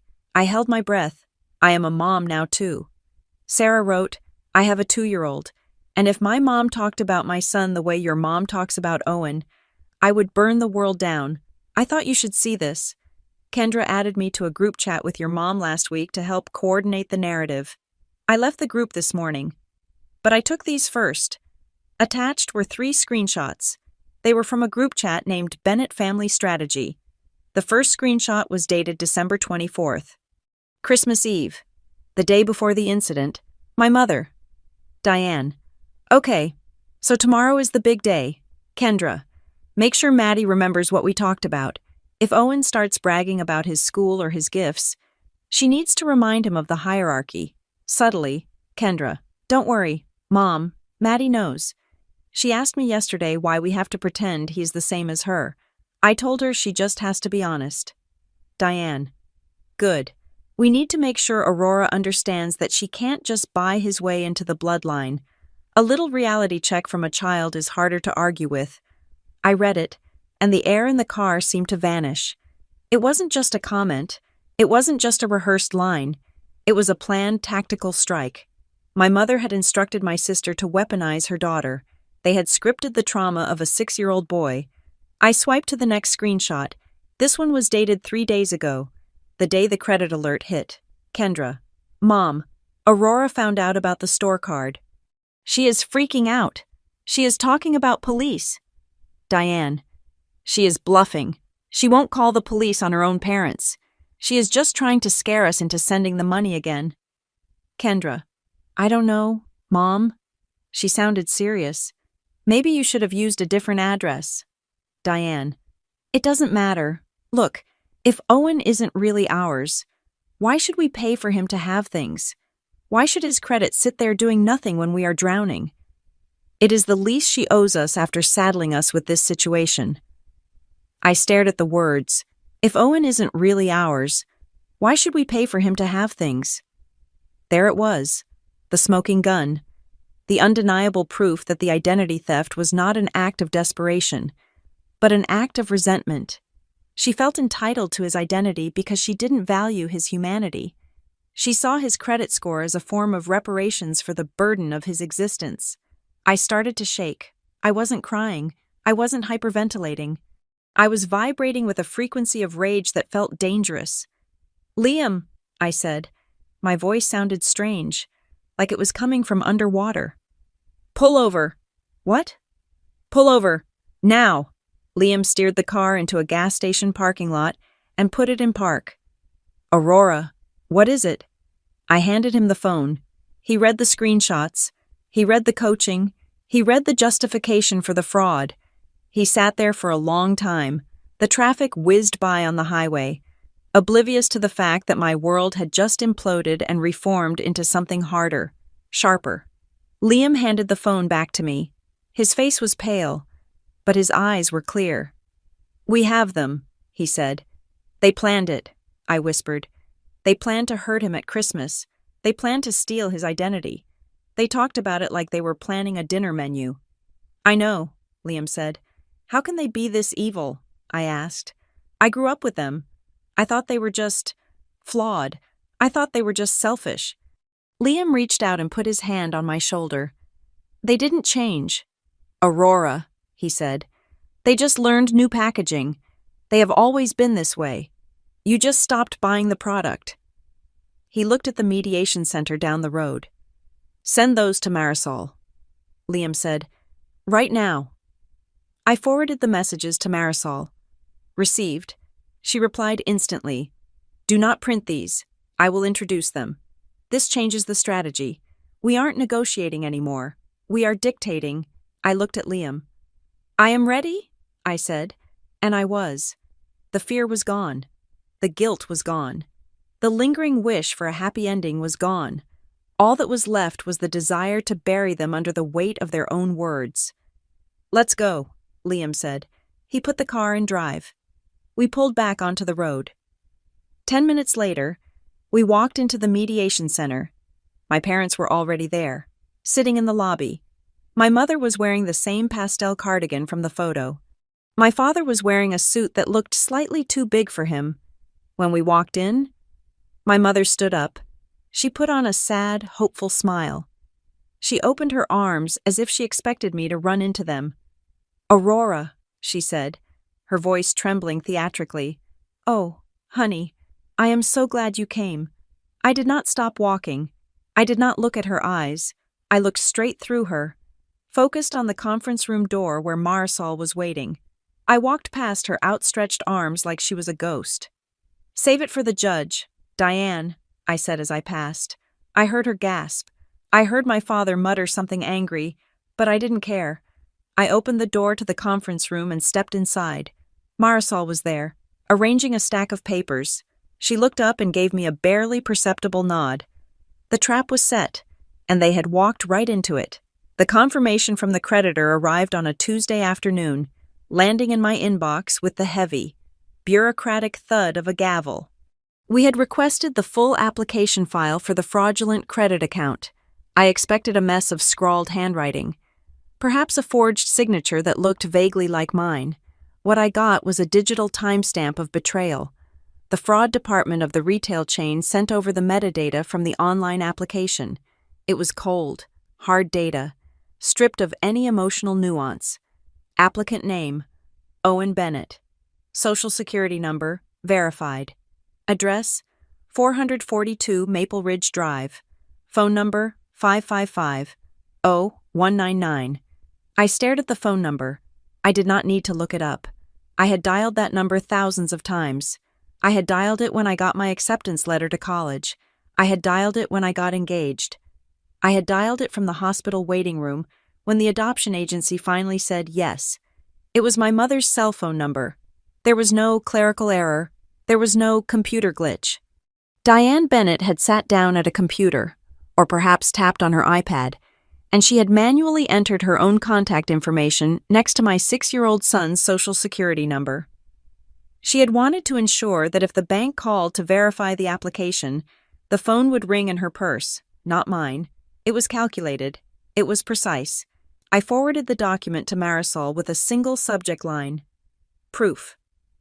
An hour later, as if sensing the walls closing in, my father, Glenn, sent an email.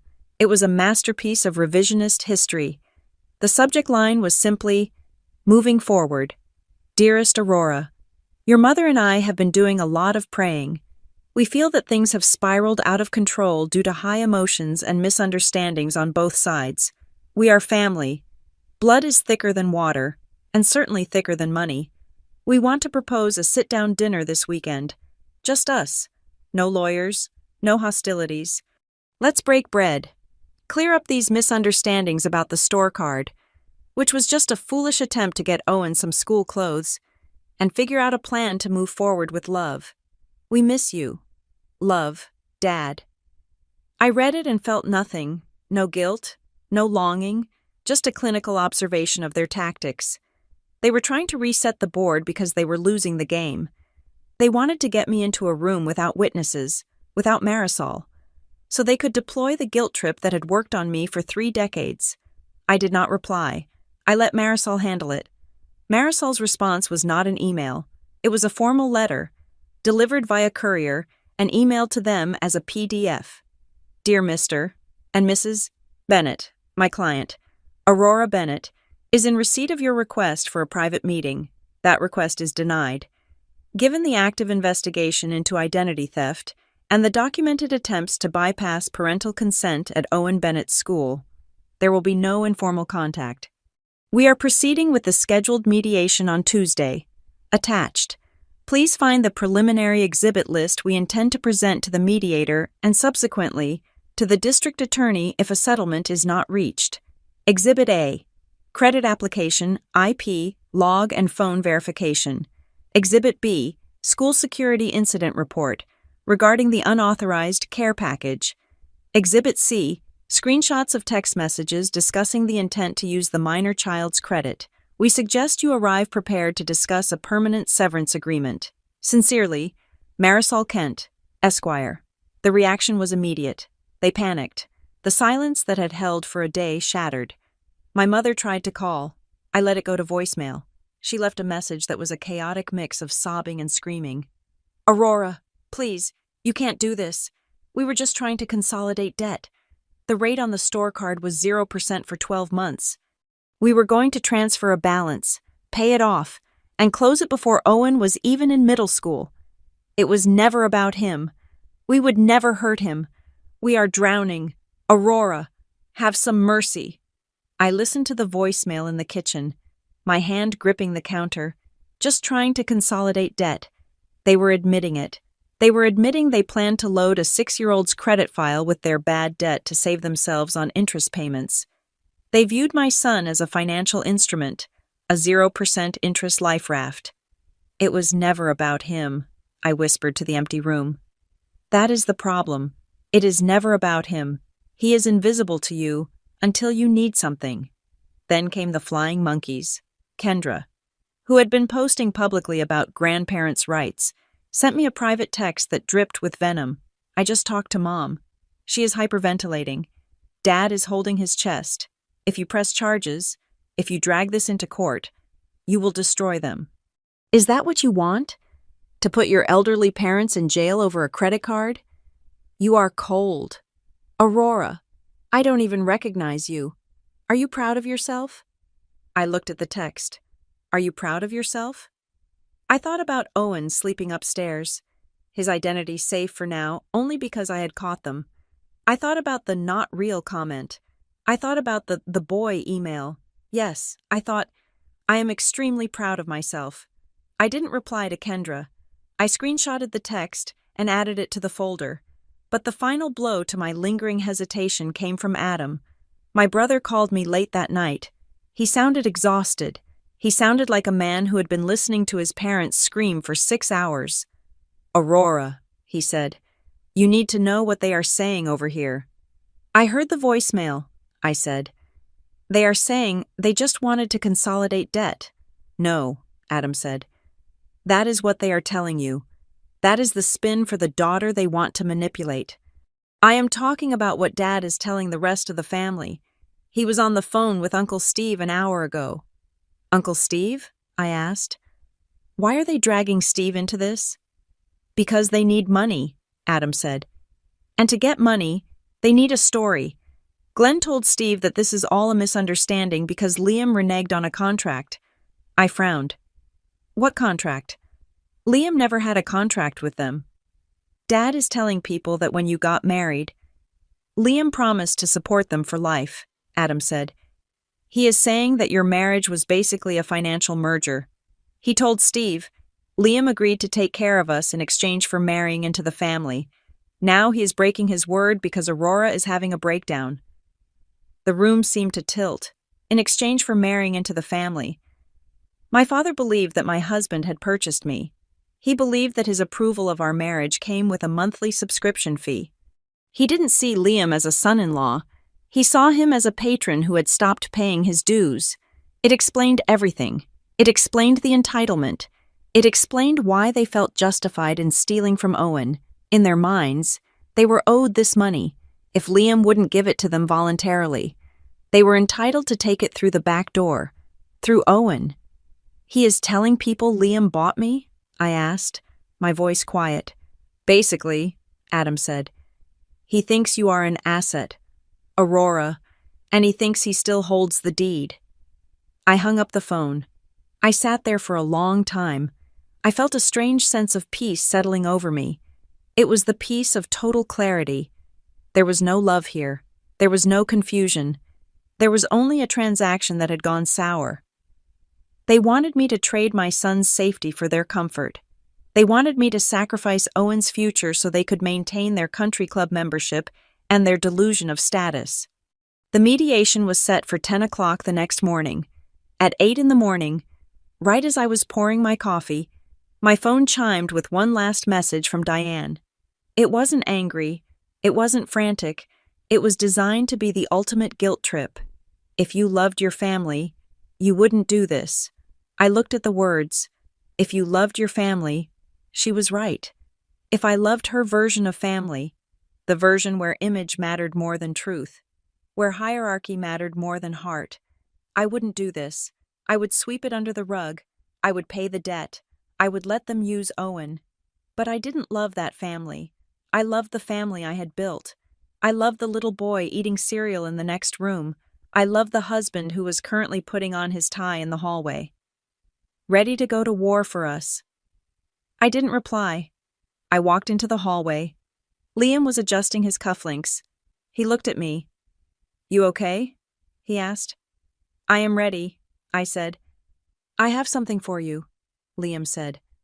I wasn't sure if I should use it, but after what Adam told you last night, I think we need the nuclear option. He pulled a small USB drive out of his pocket. What is this? I asked. You know how Glenn came to my office last week? Liam said. And how I told you he tried to recruit me? Yes. I told you he asked for you to get therapy, Liam said. But he said something else, something I didn't tell you because I didn't want to hurt you more. But now I think you need to hear it, and Marisol needs to play it. Play it? My office has audio security, Liam said. High definition. It records everything in the executive suite. I pulled the file. He walked over to his laptop, plugged in the drive, and clicked a file.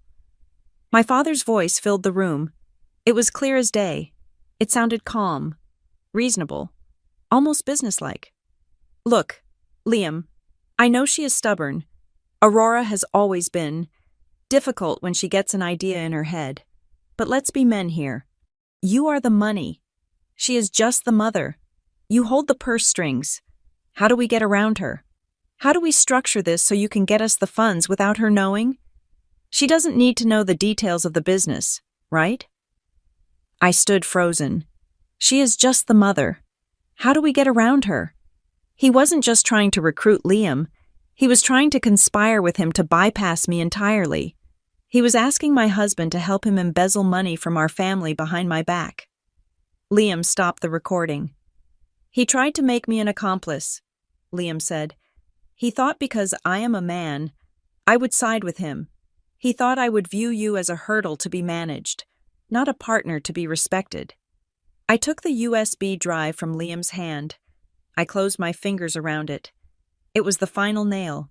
It proved that there was no respect. There was no relationship. There was only a predator looking for a weak point in the fence. Bring it, I said. We drove to the mediation center in silence. We walked into the building. The receptionist directed us to conference room B. I walked down the hallway. My heels clicked on the tile floor. I felt light. I felt weightless. I wasn't going in there to scream. I wasn't going in there to cry. I wasn't going in there to punish them. Punishment implies you care about the person learning a lesson. I didn't care if they learned. I only cared that they stopped. I was going in there to perform an amputation. Marisol was waiting at the door. She looked at the USB drive in my hand. "Is that what I think it is?" she asked. "It is the end of the discussion," I said. Marisol smiled. "A sharp, dangerous thing." "Good. Let's go." We opened the door. My parents were sitting on one side of the long oval table. They looked small. My mother had a tissue in her hand, dabbing at dry eyes. My father was shuffling papers, trying to look important. Kendra was not there. She was smart enough to stay out of the blast radius. When we walked in, my mother looked up. She started to stand, her face crumbling into a practiced mask of tragedy. "Aurora," she wailed softly. "Please." I didn't sit down. I stood at the head of the table. I placed the USB drive on the polished wood surface. It made a small click that echoed in the room. "Sit down, Diane," I said. My voice was not loud, but it was the voice of the person holding all the cards, and for the first time in their lives. They recognized it. They sat. I looked at the mediator, a calm man named Mr. Henderson. "We are not here to negotiate a relationship," I said to him. "We are here to negotiate a surrender." I looked at my parents. "And before you start with the family speech," I said, pointing to the drive, "we are going to listen to Glenn explain to my husband how to get around the mother of his child." My father went pale. The blood drained from his face so fast he looked like wax. He knew. He remembered. "Play it," I said to Marisol. And as the recording began to spin, I finally relaxed. The net was gone, yes, but I had learned to fly. The conference room smelled of stale coffee and industrial carpet cleaner.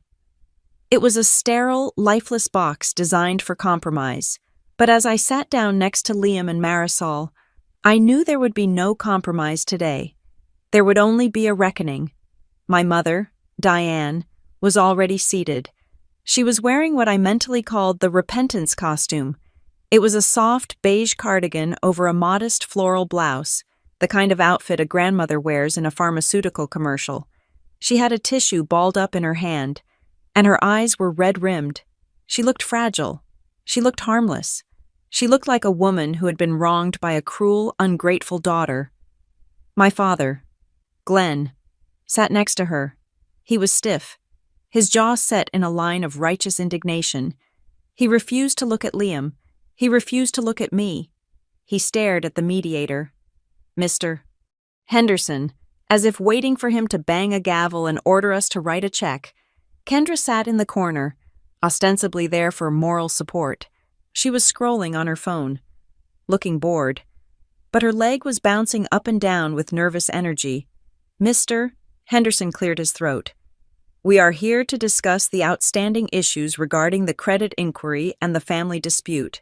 I understand there is a desire to find a path to reconciliation." "We just want our family back," my mother whispered, her voice trembling perfectly on cue. "We are willing to forgive Aurora for the misunderstanding. We just want to move forward. We are in counseling.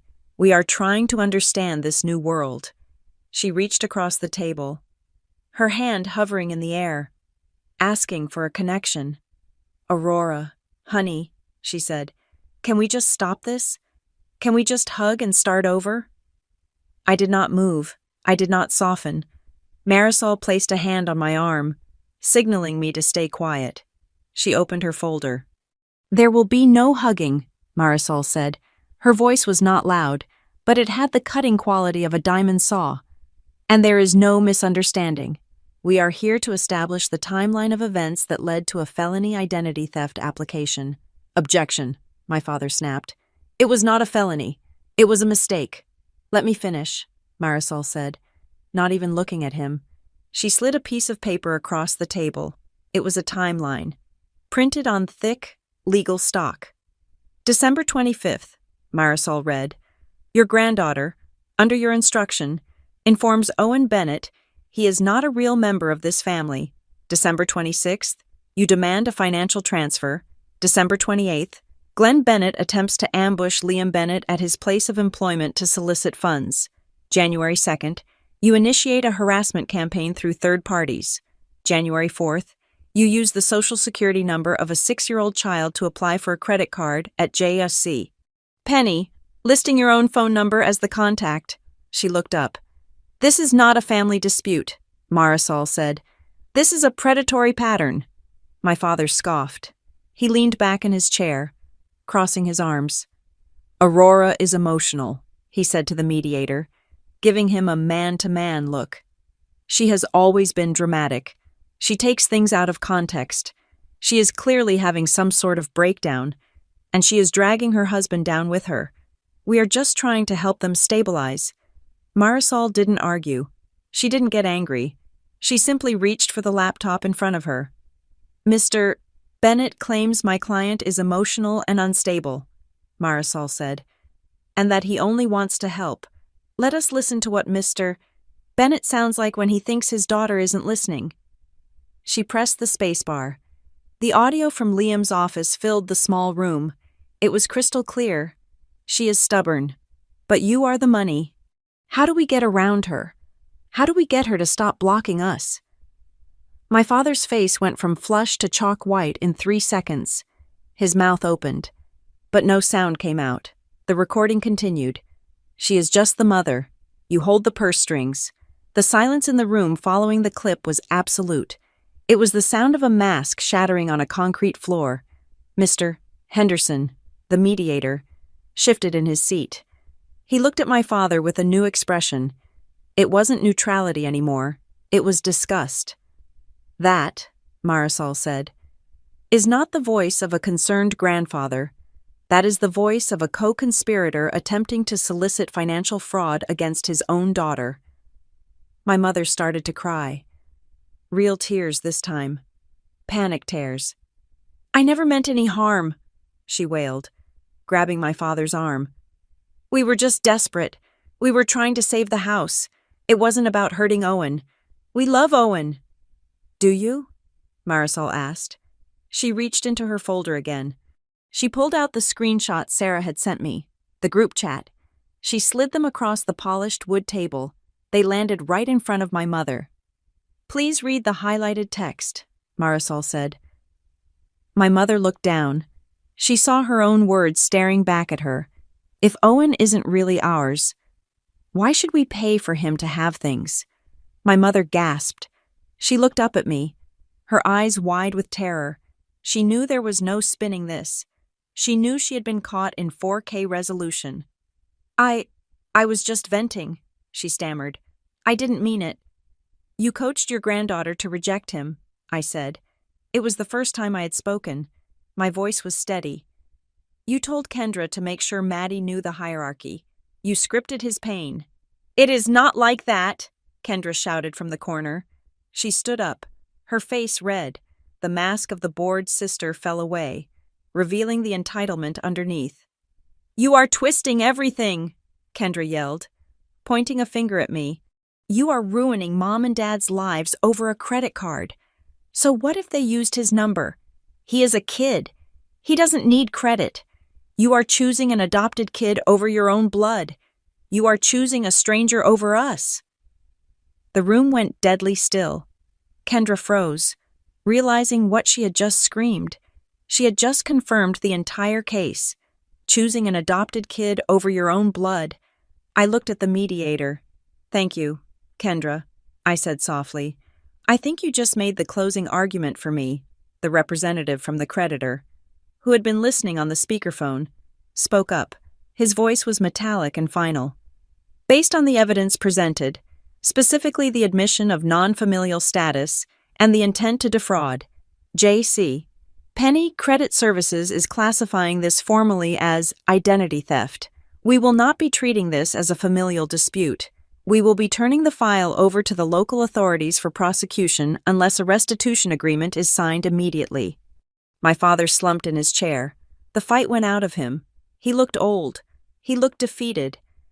"What do you want?" he whispered. "I want you gone," I said. Marisol pushed the settlement agreement across the table. It was thick. It was comprehensive. Full repayment of all legal fees incurred by my clients. Marisol listed.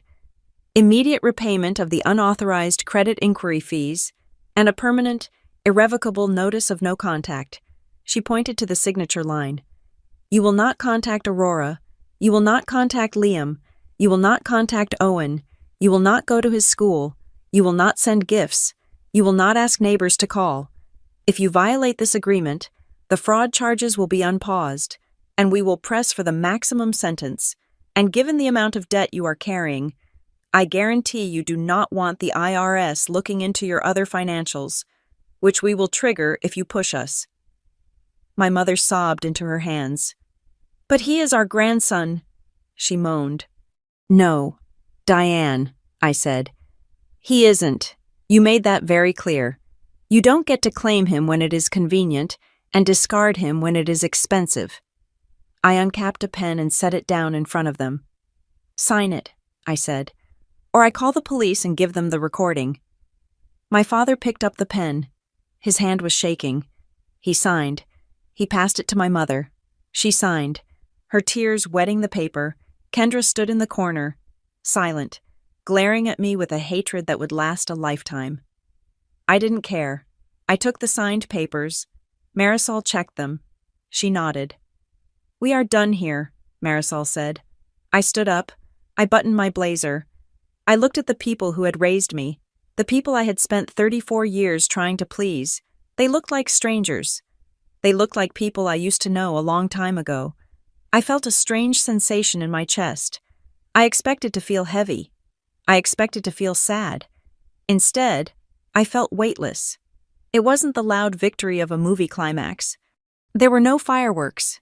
It was just the quiet, profound relief of putting down a heavy suitcase I had been carrying for miles. Goodbye, I said. I turned and walked out. Liam was right beside me. We walked down the hallway, through the lobby, and out into the crisp, cold air of the parking lot. The sun was shining. It was a bright winter sun, sharp and clean. Liam took my hand. He squeezed it. It is over, he said. It is over, I repeated, and I knew it was true. We drove home. The house was quiet when we walked in. My friend, who had been watching Owen, smiled and waved as she left. Owen was in the living room, building a tower out of blocks. He looked up when we entered. His face lit up. Mom! Dad! He chirped. Look! I made a castle. I walked over and sat on the floor next to him. I pulled him into my lap. He smelled like shampoo and crayons. He felt solid. He felt real. He leaned back against me, resting his head on my shoulder. He played with a button on my blazer. Mom? He asked quietly. Yes, baby? He hesitated. Maddie said I don't belong to Grandma. She said I don't belong to the family. My heart squeezed, but it didn't break, because I knew the answer now. I didn't have to lie. I didn't have to make excuses. Maddie was confused, I said, smoothing his hair. But we aren't. He looked up at me with those big, observant eyes. Do I belong to you? He asked. I looked at Liam, who was sitting right there with us, shielding us both. Yes, I said fiercely. You belong to me, and you belong to Daddy. You belong with us. We are your family, and that is the only family that matters. Owen thought about this for a second. He looked at his castle. He looked at Liam. He looked at me. Then, a slow smile spread across his face. It was a smile of pure, unburdened relief. Good, he said. I like our family best. He went back to his blocks. I watched him build, one piece at a time, secure in the knowledge that no one was ever going to knock it down again, for the first time in my life. Christmas didn't feel like a test I was failing. It felt like a gift I finally knew how to keep. Thank you so much for listening to my story. I would love to know where you are tuning in from today. So please leave a comment down below and let's chat.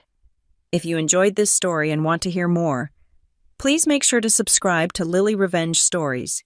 Hit that like button and smash the hype button to help this video reach more people. Your support means the world to us.